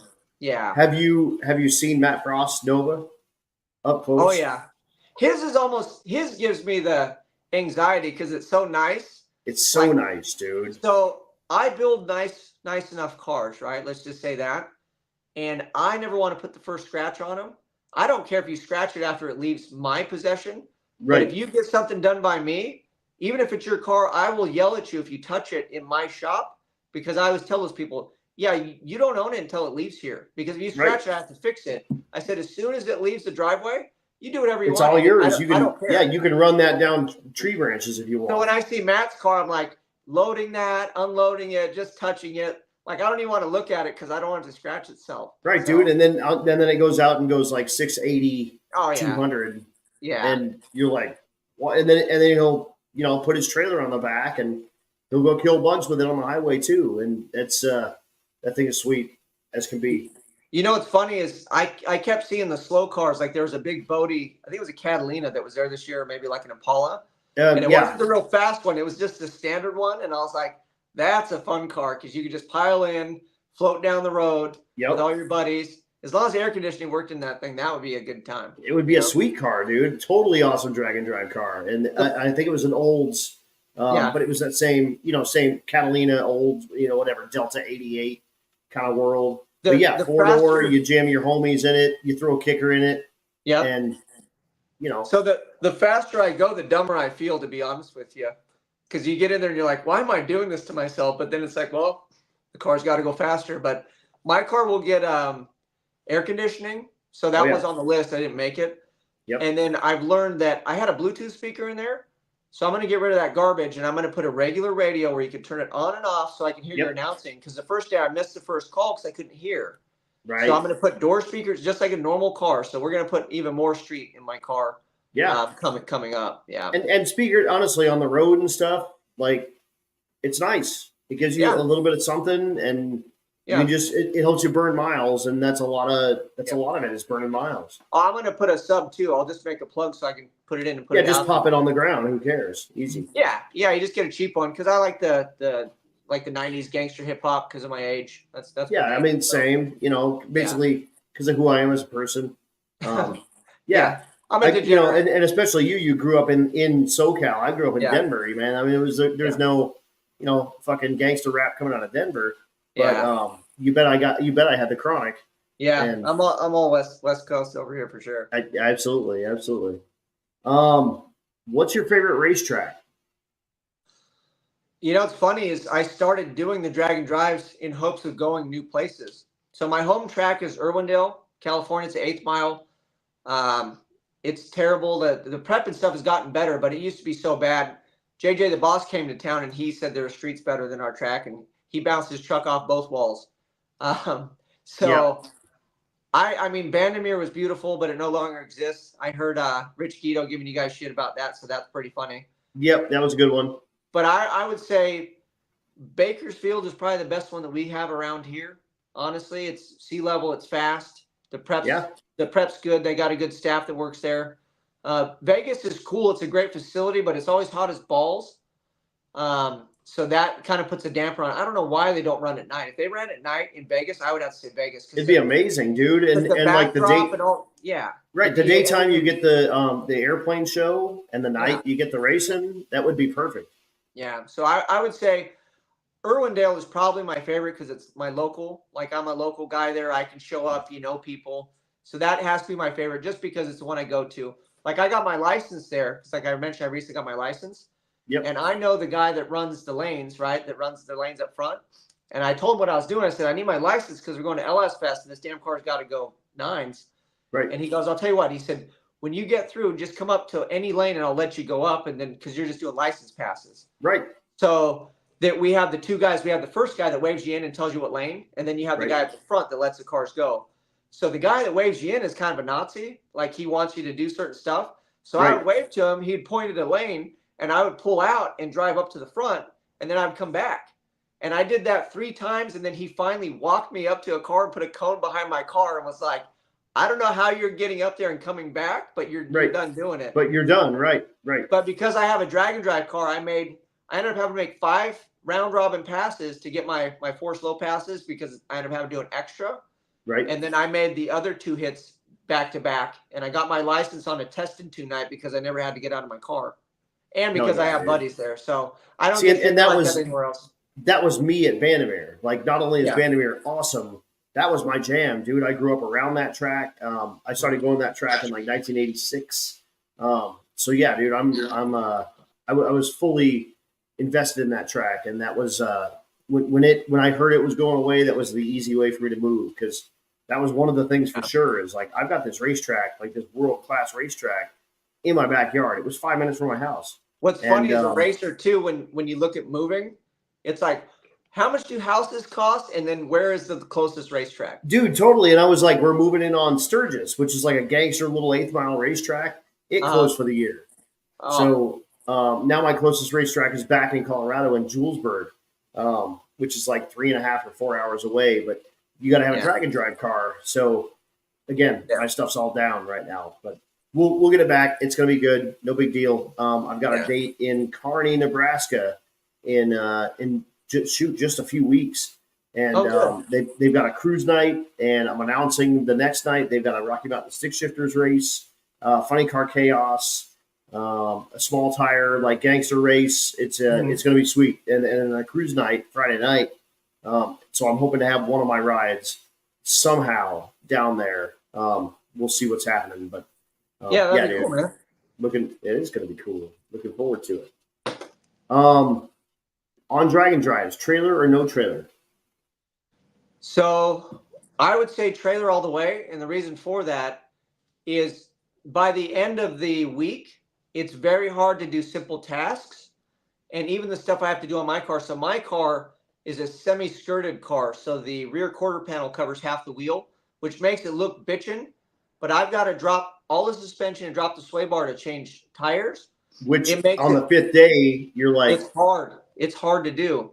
Right. Even at Thunder Valley, because I was in the grass and the jacks were sinking in, I had to jack it up 3 times to get the jacks planted enough that I felt safe to get under the car. Right. And by the 3rd time I jacked it up, put it on the stands, I went and sat under the easy up and drank water because I'm like, that was it. Like jacking this thing up 3 times in the heat after a 300-mile drive, like it's break time. We're good. That was it. So that's all it needs to be done.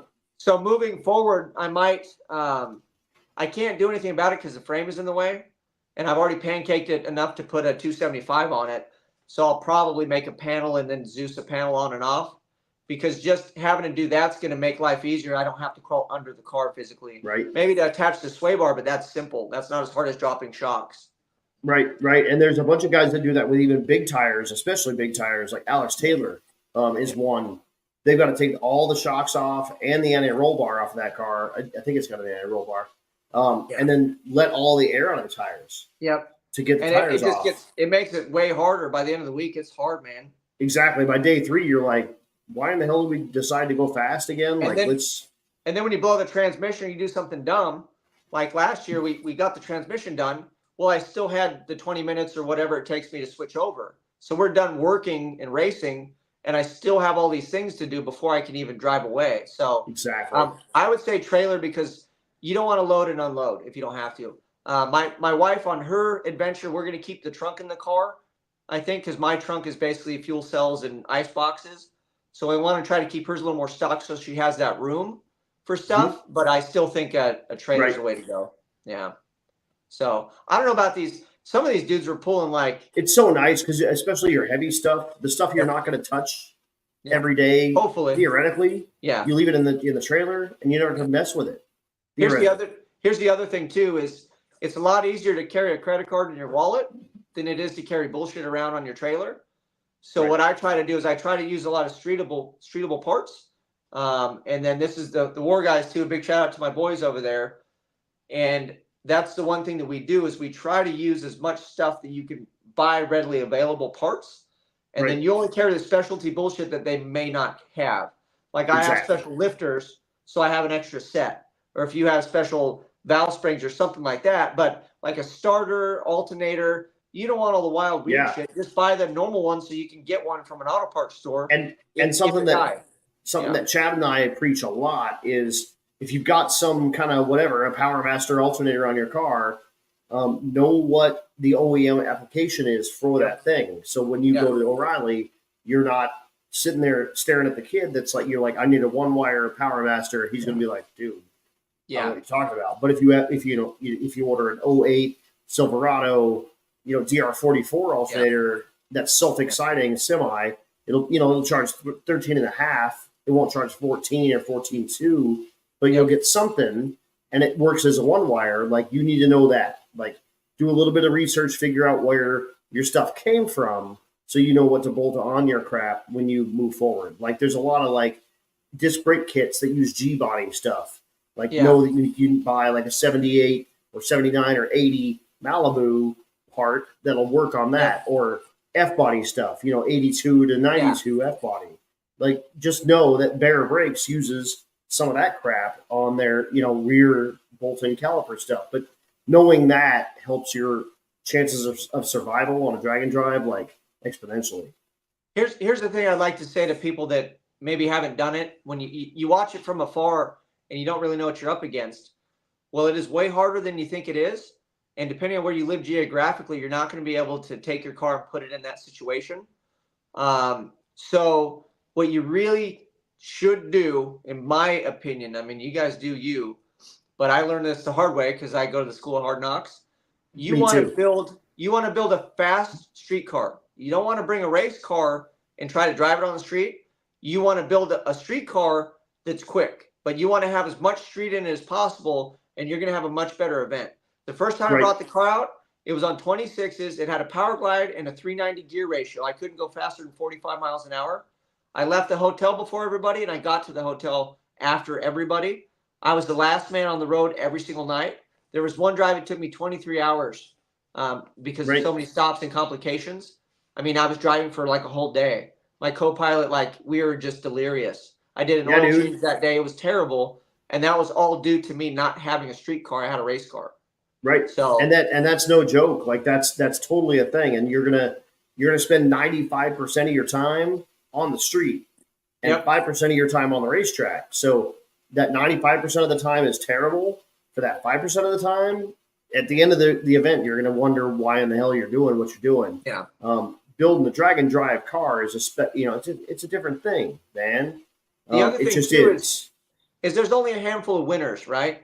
But finishing the event is a win in itself. And it sounds cliche and cheesy, but if you go through one of these, you get to that day 5, you feel like a winner, and everybody around you, there's a lot of attrition. This year we had 40 cars drop out on that one drive day. On Was it one like drive 40? day, right? On one Yeah. day. Yeah, it was brutal. Just And wild. And I tell people all the time, like that banner is a trophy, like it is, and you don't know it right now because you're in the middle of it, and everyone around you has that, and it's whatever. You're going to see 40 of them today on the drive, but you're going to get back home, like in California where you guys are at.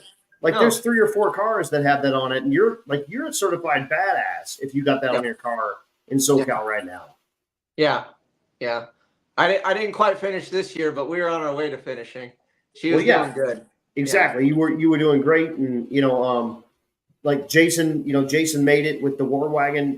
Talk to us about Warr. And like, I know you're doing a little bit with them right now. And, they kind of brought you under their wing and whatnot, but I know, Jason and, unfortunately Joe couldn't make the race this time, but they're staples on this deal. But talk to us about them and you're kind of working with them and being involved with cats.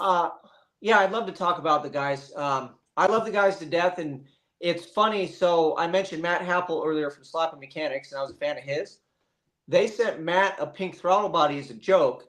He boxed it up and shipped it to me. So they didn't even know who I was. And Matt liked kind of what I was doing, and they were, sending Matt something as a joke, and I ended up with it. So that's how they even found who I was. And then I kept doing the YouTube channel and the stuff, and I ended up I can't even tell you what the first event I met those guys was, to be completely honest with you. But it's funny because they're all completely opposite of what I am. They're really reserved. They're all veterans. They're all super nice guys, super smart. Jason is a little more outgoing. Joe will kind of stay reserved, but he's funny as hell. When he starts giggling, dude, I lose it every time. But he doesn't laugh because he'll get in know. a mood where it's funny, like when I screw up or do dumb things. And he giggles, and he's fantastic. And then they have another dude, Wade, that we don't see all that much. And then there's Hugo the Navigator. And it's fun when I pull a camera out on people, everybody wants to hide. And then after enough of watching stuff, and what I do, if I have a camera and I talk to anybody, one, I try not to make them feel awkward because it's kind of weird anyway when you're pointing a GoPro at them. But 2, I always try to shine the best light. I want to see things that are funny. Like there's things that happen. Like for instance, Joe at LS Fest had a tough time with his car, and he made a pass, and I want to say it was like 20 seconds long or something because it was hitting safeties and shut off. But I filmed the whole pass, and it was funny as hell for him to go that slow. So after the fact, it's fun to kind of ruse him or whatever. But even when I put him in the video, I just put a clip of it going slow. I didn't like have him the whole pass and talk a bunch of smack. There's enough of it that we can laugh at it, but then you move on, so it's always in good fun and it's always in good faith. And there's some people that they don't want to joke like that. So you just don't, so I always try to feel stuff out, but I think for the most part, they've seen how I conduct myself, and I want to shine them in a good light. And they ended up bringing me on as, I got to title it myself, but I called myself the marketing director. Okay. But essentially I'm the chief meme maker, and my job, which is not paid, by the way, I'm doing it because they asked for help and I want to keep them racing. And the problem they have is people don't know exactly what they do. Everybody thinks they make throttle bodies because that's kind of their claim to fame. And even people at Rocky Mountain Race Week, they're like, hey, like they'll always have parts, but they don't connect the dots. So Warr Performance is an online retailer. They're basically like a small version of Summit, a tiny version, if you will. But it's run by 3 individuals it's veteran owned. They're in California. They're not millionaires. My car is actually faster than what they run. So it's weird that they're helping me with parts. And I'm like, what are we doing? But everybody has their own. Yeah. So they're helping me. So this is my way to help them. And they asked if I'd come on board because obviously I talk a lot. And I think it's going to be a great relationship because all I have to do, it's simple, is explain to people what it is they do. So what Warr actually does and what we're going to focus on is I turn my channel into full drag and drive. So we're going to feature, I mean, I featured all the stuff I had, but I'm going to be opinionated about it. I'm going to tell you why I like it, why it's the best sport on the planet. And we're going to funnel their business directly into what they love, which is also drag and drive. So they cater to the LS crowd, the DIY guys. The nice thing that they do is they use all the products they sell. So it's all tried and true. Jason's Warr wagon just drove 4,000 miles. He drove it there, trailered, raced the whole time, and drove it home.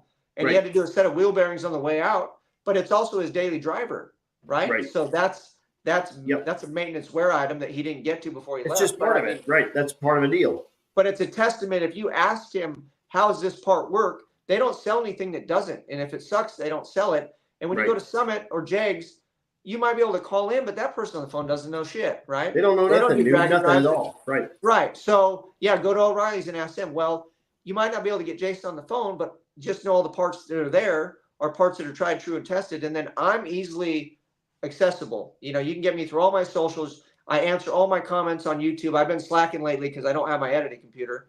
But I'm enjoying the ride. My channel's not big enough that I can't be personable, and I really enjoy that about where I'm at right now in the stage. Totally.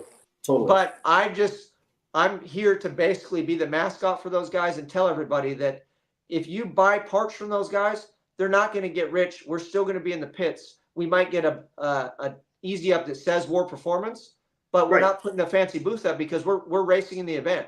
So yeah, if you see it and you need parts from Warr, we're not in Vendor Row. We're going to be in the pits next to you. So you just come over and say hi, and if we got it, we'll take care of you. But yeah, exactly. And they've got tons of different solutions for tons of stuff out there. So I mean, like I was looking for a Gen 5 vacuum pump plug kit because I'm getting ready to do a DOD delete on my truck. And like the first thing that came up was Warr Performance, and I was like, dude, those guys sell that. Like, so of course I'm going to buy it from them. Like, I used to ask Jason, I was like, do you have this? Do you have that? And I have access to him. So he'd be like, yeah. Or he'd be like, oh, that's not on the site. So I'm going to get in with them and do videos and showcase. I really want to show the building that they're in because the vibe of it is so cool. Like, if you went there, you'd be like, holy shit, I want to live. Like, when I went there, I was like, I want to move to Fresno just to hang out here every day. Like, it's such a cool car place. And I think bringing people in the way that I do and showing them, you know, that these guys are what they say they are. They live and breathe what everybody else loves. And you vote with your dollars, you know. The amount of money you make on selling speed parts is pretty pathetic. It's pretty low, right? There's not much. There's not much in there. So if you're going to buy it and it costs a couple extra dollars, I know we're all on a budget, but you're helping a dude that, like I said, if you buy a part from those guys, you might be at a drag and drive event. If you need a part, they're going to help you, and then you'll know, hey, that guy was here to help me because we're out here racing. We're all doing it together. And exactly. Again, and I say all the time, like, I mean, if you spend a couple more dollars and you give a living wage to a handful of dudes that can do that, like, and then again, sit next to you in the pits, yuck it up with you, and you know that, you know, the couple extra bucks you spent on X, Y, Z goes to these dudes that are yucking up with you in the pits. That makes it all worthwhile. Yeah, I watched him. Well, it was funny because Jason came to me and I watched him give fuel pumps to people that needed stuff. They had problems. And then he's like, hey, your fuel pump better not die because I think we gave our last one away or whatever. We laughed about it. But that's the kind of guys those guys are. And they've helped me tremendously, like even through this whole ordeal. I mean, they've been fantastic. And it was Jason. I was going to push stuff back a year. So I was going to bring the Pacer, have the family go have some fun, and then shoot to bring the maliboom back the following year, right? Right. And the whole time Jason was kind of antsy. He's like, oh, let's do this. And he was giving me ideas and stuff, but he didn't flat out come out and say it. And we went to the award ceremony. You guys start talking about how big it's going to be, how cool it's going to be. And I was standing there and I was like, we got to bring the boom back, man. Like, if that car can be fixed, because I'm the guy doing the work.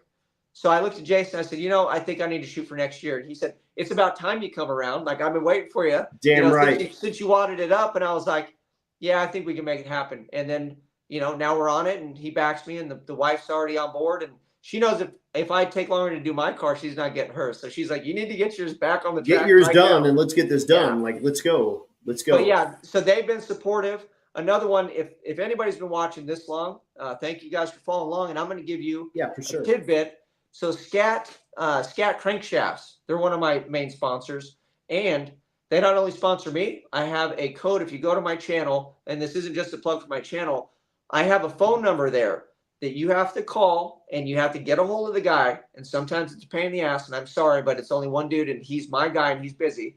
Right. But you will get a smoking discount on anything that Scat sells if you use Nice. my discount code called Burndown. And not just a little one, you'll get a major one. And I can't tell the whole internet about it because we would basically get shut down. But he does that to keep track of the sales that I make. So when I need parts for my stuff, like I might have hurt stuff, wad my car up right now. When I need stuff, that all goes to basically on my tab, if you will. Nice. So if I nice. help move So it enough helps stuff, you and it helps Scat. It's a win-win.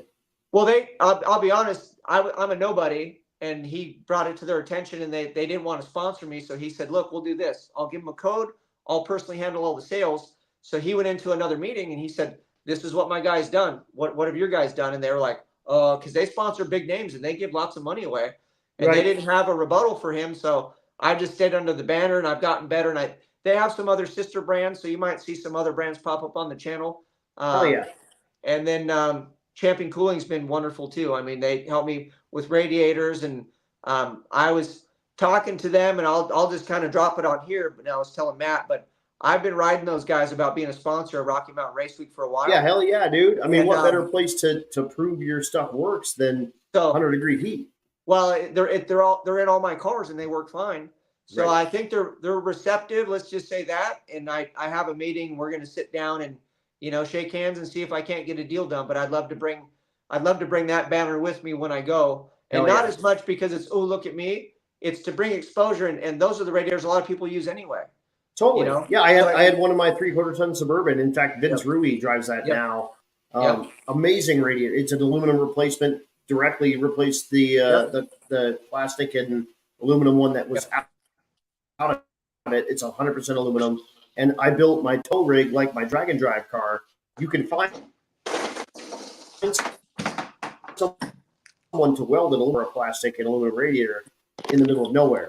So if the Juggernaut welding guys are around and I'm towing my shit home and it's blown up, he can TIG weld that tank back together and you're off and running. So yeah, big shout out to those guys for sure. Here's the other thing with Champion too is just like all the other big brands, they've been knocked off a lot. So just because it says Champion, and the ones that people usually bitch about usually are not a real Champion radiator. Right. So you got to go, and it's Champion Cooling Systems, because if you type in Champion, there's some other people that pop up, and I've been over this with them, but they can run things how they want to, but I always try to make people aware that usually, and again, it's a budget radiator. They do well for what they're doing, but even the expensive ones, I've used and put expensive stuff in cars, and I've seen those ones have pinholes and problems too. It's a wear item. It just is what it is, right? Yeah, a radiator's a wear item. It's not you buy it once, but it's a lot easier to buy one for a couple $100 and then have to buy one a few years later or whatever it is. Exactly, and again, you can repair it on the road in an emergency if you need to. Yeah. If you lose that seal on that plastic tank, you're done. Good luck. But no, everybody and the other thing I tell people too is with Dragon Drive, because I have a skill set, it allows me to compete on a bigger stage and with people that I don't have as much money as some of the people that we run with. Totally. Yeah. But I have enough talent that I'll put that next to their dollars, and it allows me to be on that same stage, and it makes me feel good about myself. I'll be completely honest with you. When I can go out there and kick some ass and do cool stuff, and people come over and kids sit in the car, and I like to take Hot Wheels now because the little kids like my car, and I've got a son, so I put Hot Wheels in the glove box. So if I see somebody with a little kid, it's like, oh, you like Hot Wheels? You like just stuff? pop it out of the glove box. Yeah, so we do that, and but it feels good to be able to do cool things. Like I told my buddy that passed away that I was going to do, and I feel like I've achieved that, and I feel like we can continue to do it. And then with people helping, my budget didn't change. I just got a little bit more help. Right.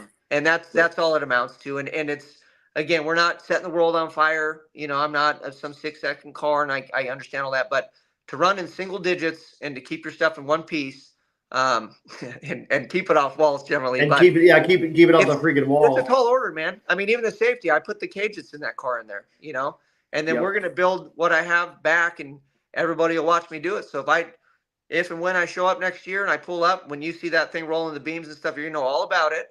Exactly. And then if you come over to the pits, you're going to see, like, this is what he did. This is how we came back. And this is, a lot of guys, they get stuck in chassis shop jail, or they get stuck at the paint store, or they get stuck wherever. And I'll just change my hat and put my head down, and, hopefully enough people, like you said. Today you're a body guy. Tomorrow you're an engine guy. On Yep. Thursday you're a trans dude. Like, yep.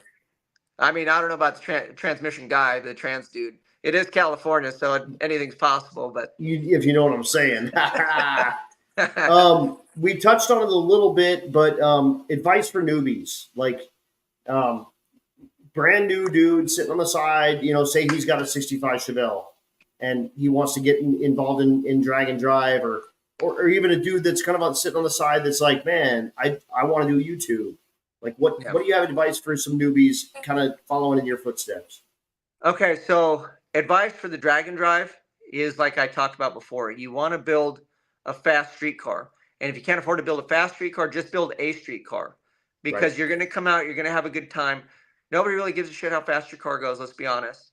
No one gives a crap. Like, no, everybody zero. Loves, unless you're a 6-second car, everyone loves those. But dude, 8 to 18, we're having fun. Everybody loves the big channels and the big players of the game. And everybody thinks that, they don't have something, if they don't have a car like that rotates the earth.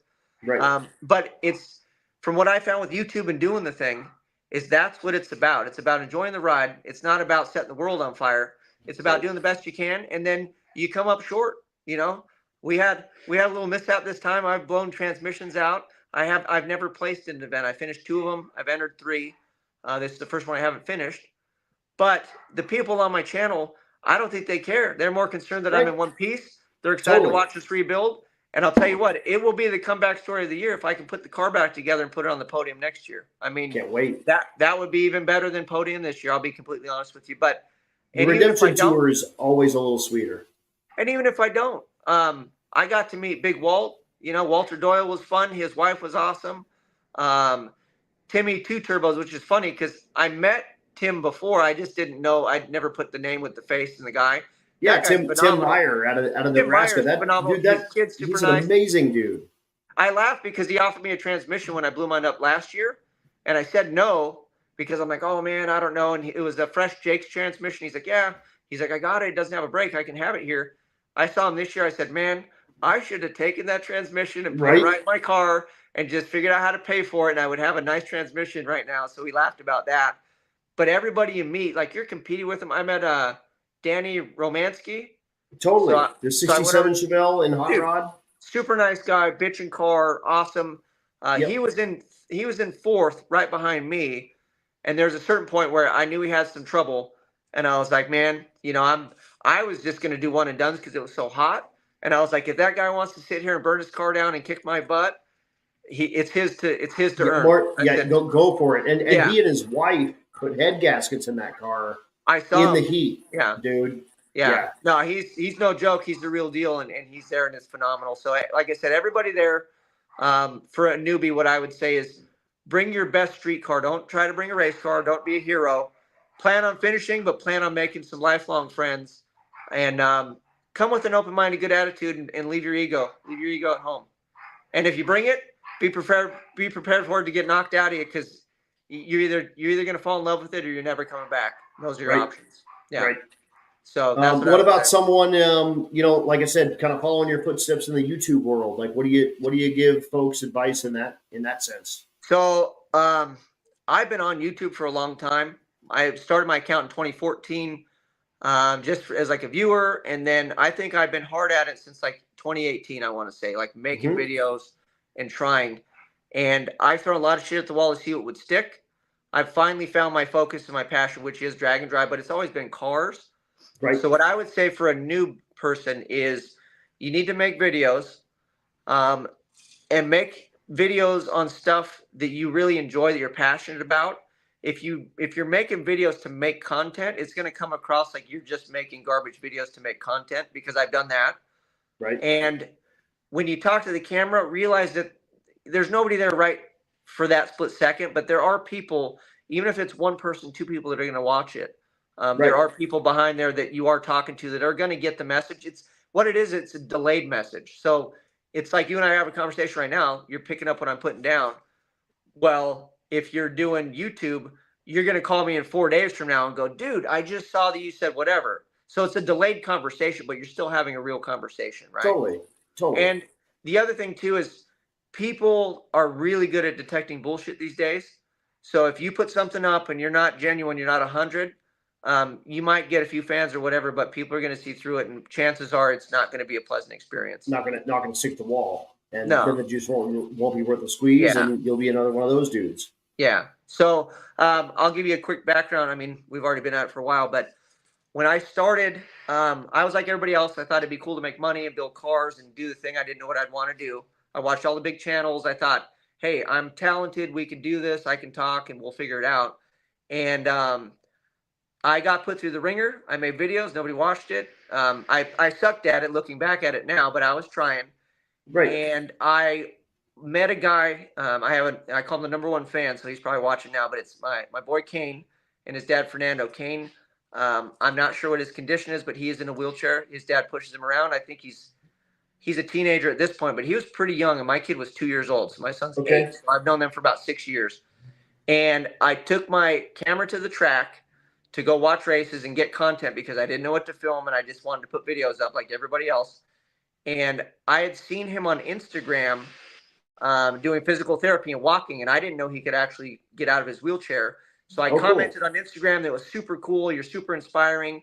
And I had my camera that day, and I'm like, man, you know, that kid's doing cool stuff, and I'm over here moping because I'm thinking about quitting YouTube because people are mean and I suck at it, you know? And it was something I wanted to do, but I was like, maybe it's just not for me. And I saw him and his dad at the track, and he about jumped out of his chair. And I went over and I talked to him about him walking and what an inspiration he was. And he was. I mean, I was being completely honest with the kid. Right. And his dad looked at me and goes, he watches all of your stuff. He likes you so much. You're his favorite YouTuber. And I had nobody. I had 30 followers or something at this point. Maybe. Totally. Yeah. And I went home and I told my wife, I said, I have a fan.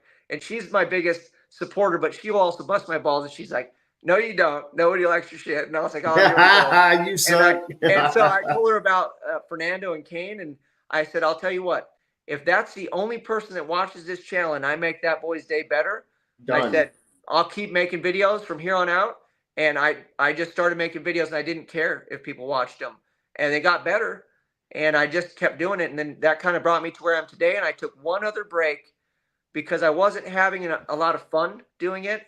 And I was really searching, and I'm like, do I really want to keep burning my motorhome up for sponsors and putting videos out and doing this thing? And I was like, you know, I've met so many people that are so cool that are like friends. I feel weird when I'm not on here because this is how I share my stuff with them. And then I do share personal, like I have phone numbers of people that I really want to interact with and things. But I have an audience of people that really give a shit, and it means a lot. Yeah, dude. And I think it shows. The follower count isn't gigantic, but it's an organic bunch of people that really want to be around, and they're just supportive, and it's and like they look forward to your stuff coming out, and you look forward to them interacting with your stuff coming out. It's a family deal. It's super cool. Oh, half the time it's funny because they'll point stuff out, and I'll be 3 days ahead of the video that's coming out, and somebody will be all, "Oh, you dummy, you should have done this." And I'm like, God damn it, I'm already so far ahead. Now I got to go back and scramble. Or like, I got to go fix this crap because but thanks, but still, F you.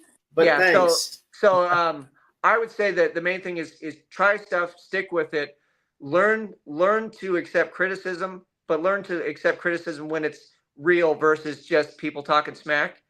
And and then don't engage. If people are being shitty, like at this point, I have enough fans on here that I don't really engage people, but I will talk to people if I need to, if they're saying stuff that's terrible.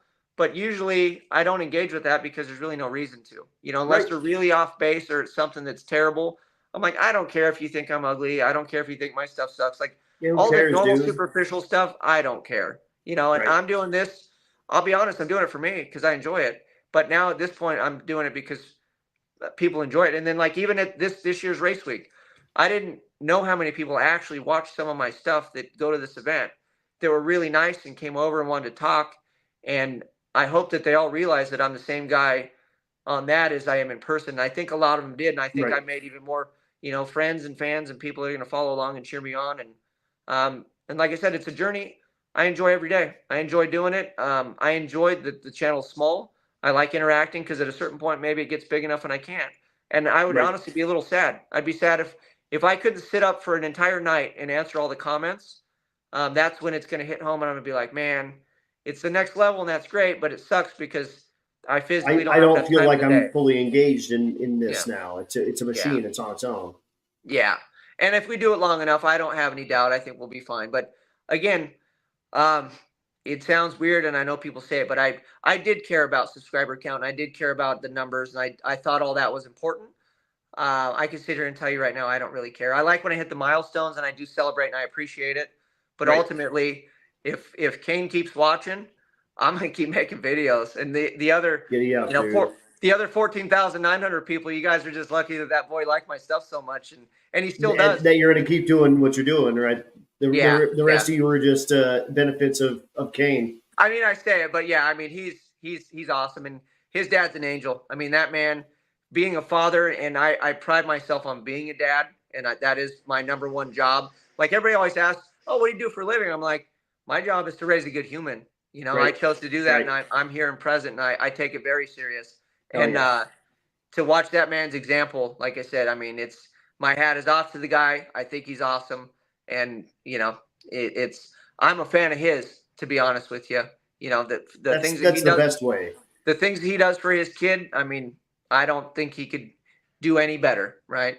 So Yep, that's the best way. You're a fan of him. He's a fan Yeah, of you. You yeah, both feel like you're the lucky ones in the relationship. yeah, That's win-win, dude.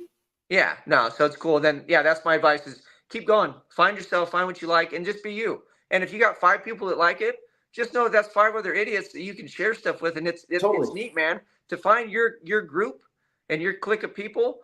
Yeah, and when you It's have a enough. million, like you don't really have a million close friends. Let's be honest, but you Right. get a handful of knuckleheads, and then you'll see who's in the comments. Half the people that are in the comment section of my videos, I have their phone numbers, and I actually talk to those people besides Totally. YouTube, right? Totally. But they're just supportive because they like what I do. So it's fun, man. You know, Hell yeah. it's fun. It's worth doing. The juice is worth the squeeze. It's hard, and I encourage everybody to try, because you'll also appreciate the people that do it. Like Exactly. for instance, It's hard ass work. And so like when I tried to do what you do, yeah, man, you got to work on your stuff, and that takes time. And you're worried about where the camera's pointed. Is the radio playing in the background? And did I cuss on this section? And is it show me some shit? There's a ton of that. And then on top of that, you have work after work. Now you got to go edit your video. You got to put it up on the YouTubes. None of that happens quickly. It's all a slow process. So there's a lot of work behind the scenes putting out a work. An 8-hour video of you working on something for 8 hours, and you chop it down to 40 minutes of usable stuff. I mean, there's like 3 days to do an 8-hour video. It's wild. Yeah. The other thing too is it was always my goal to put videos up during race week. So what kind of lack of sleep there is during race week, but that's my Super Bowl, and people want to see what I'm doing. Right. So when everybody goes to bed from the parking lot parties, I stay up. So the first night I went to bed at 4. The next night I went to bed at 2, and that's after racing and driving the heat. And the next day I went to bed at like 2, and the only day I missed a video was when I had to go tow my car, and I physically didn't have it in me. I didn't get back to the track to load it. So we're loading a non-rolling car at 2 a.m. So I'm like, sorry. And then the next day I made the 2 videos. And then that's where I forgot my editing computer, because when I woke up, I threw the blankets over and it covered my laptop, and I was half out of it trying to get up and find some coffee. But even regular YouTubers, you'll notice, like Kyle and the boys over there, they do phenomenal, but he's got a team and he's got those guys. And yeah, and those dudes work hard. Leader and all the big ones, you'll notice that they put stuff out because that's their bread and butter. Well, I do it because I'm trying to bring people along, and that's my hours. I put the extra hours in because I know people want to see it now. They don't want to see race week next week. They want to see it today. Right. And I always tell everybody, I'll preface my safety and my sleep at a certain point if I have to. But if I don't, we'll burn it down. I mean, it's only 1 week of my life, right? I aged probably 3 months in that 1 week, but we bring it to everybody. We put it out there. I can do anything for a week. I mean, whatever, dude. Yep. Yeah. Yep. So, well, dude, my last question, and my bladder's full, so I've reached my limit. We're here. Yeah. But if you have questions on the comments, put it in there. Like, let's get them answered. I can hold it. I just got done with driving 900 miles with Stevie, so Yeah, I've got pretty good control of the old bladder at 44. So, hey. But my last question, and the one I gave you a heads up on, and again, if you got one to ask, get it in here, we'll get it answered. But favorite drag and drive car? Someone's got a car, and you can get the opportunity to take it home. Yeah. Which car are you putting in your garage? So, I mean, it didn't take me long to think about it, but I kind of have a two. But the absolute one, if it's just the one, it's going to be Keith Horn's car, the Snoopy Racing 66 Nova. Dude, that car, I haven't naturally aspirated small block ride. Right, low 10-second passes. I followed along on that car. I haven't got a chance to talk to him because every time I kind of see him, it's like we're always doing things, and I just haven't bumped into the man. Right. But his car is beautiful. It runs like a bat out of hell, and it's still a usable car. It hasn't gone to the point of like the Malibu is wonderful, but it's a lot of car. It's not a family friendly cruiser. I put the family and we drive around, but his car looks like you'd flip the AC on and just drive it every single day. Totally. And he built that car at tech school. So it's got like a 4-link. He home built in it. That car is so cool. And it's the color and like everything about it. If it was in my driveway, I would be very happy, and I probably wouldn't change. I would just own it as is, like done. As far as race car stuff, if you got the chance for a second, what would the second be? So as far as race car, like legit, like if I wanted to just be a badass and show up and do cool stuff, the Shipbox of Doom, Tom Bailey's kid's car. Oh, dude, totally. I love wagons. I know people rag on the floppy tires and shit, but that car, it just has a stance. It's just rowdy AF. Yep. And it like when I see that thing, I'm like, that thing is a badass drag and drive, just race car. Like you show up and you can't help but pay attention. It's got the long roof on it. It's rowdy. It's got the big tires. I mean, I think the big tires play into that a bit on that car. Like it's part of the persona. Although, after crashing my car, I watched that kid put it on the roof, and I'm like, that's probably what I would do with that car anyway. So I'd stick with Keith's car because I'd be safe and I could come home. Right. If you gave me the Shipbox to Doom, it would probably be the same. It'd be on the roof spinning, and you'd be like, "Shit, here we go again." Yeah, I'd be like, "Oh, geez, did I have to pick this one?" Yeah. Right. So, dude. Well, this has been great. This has been a super good time. 2 hours and 20 minutes. We've had a bunch of people engaged and kind of following what's going on. And again, we've reached the limit of my bladder. And man, this has been so much fun. Like I feel like we can go double this time and really dig into a ton of extra stuff. But we're out of time for tonight. But we may do a little revisit because I want to watch kind of the Maliboom come back. I want to see the Pacer do the thing. It'll just be cool to kind of catch up and maybe see you before the next race week and see what full circle and then watch the redemption tour. Yeah, let's see how far we can get with it, and then the Pacer will make it to a Rocky Mountain because I plan on taking the boom out at some point and going with my son. Like I want to have a tour with my son and let him enjoy the event, and then we're racing a car that's not super fast, so that would be fun. The wife's going to have a car. I mean, you guys are going to see a lot more of me and the rest of the family. We're going to continue to bring it. And then, we're going to push Warr stuff. So you're going to see a lot of their stuff. And we really want to just buckle down and hunker in and be a part of the drag and drive community. And I know it's not new, but it's new to a lot of people. And I think right now it's the biggest thing. It's the biggest rising motorsport that's happening right now for sure. Yeah. So, and I think it's right place, right time. We've done enough of them. And we're not strangers. Like I said, the community is big shout out and thank you to everybody that reached out and asked if I was okay, asked if I needed any help. I mean, the whole community, driving back and even through today, I was still getting phone calls and messages from people. So, I can't thank you guys all enough. So it means a lot. It means that everybody cares and they like what I'm doing. And I feel like I'm just getting started, to tell you the truth. We just scratched the surface. I'm just kind of getting stuff figured out this much. And we're going to keep doing it because I love it, man. Damn right, dude. Damn right. All right, Adam. Sweet. I'm going to bring you in the background. I will say goodnight to you before we leave here, but I want to tell people goodnight. But again, you can find Dane on the Burndown YouTube channel. Yes, sir. It's BURNTOWN. It's got the rooster licking the lollipop. You can't We miss can even it. get into that on the next one too. I can't wait. Kinds of stories. I can't wait. But yeah, you can check him out on that. So make sure you go give him a subscribe if you're not already. So if you want to mine, go check him out. If you want his, subscribe to my stuff. Yep. It's all drag and drive all the time. Everyone that I talk to has done a drag and drive at one point or another, or they're involved with it in some capacity. It's been a really good time. And like we were talking kind of backstage, and like I've told a bunch of you, this is our chance to kind of get a couple hours in with someone that we typically spend 5 minutes with. And, you get to scratch the surface. Hey, how you doing? Everything good. But, yeah, we get a lot more in depth here. And like I said, I feel like we've left a lot on the table, and I think we can get a lot more coming in the future. Yeah. So thanks again, Dane. I'm going to throw you in the background. I'll say goodbye to people. But thank you, guys. Great show, dude. This was super All right, fun. man. Appreciate you, Adam. Fun. Absolutely. Dude, you guys, Dane Thompson, that was so much fun. This much of it was about the maliboom, which is kind of what I anticipated, to be honest with you, because that's just a little bitty part of this guy's story, especially crashing the thing. That was 8 seconds of years and years and years of, all of the maliboom type stuff happening. So that was super fun. Dane's a G, dude.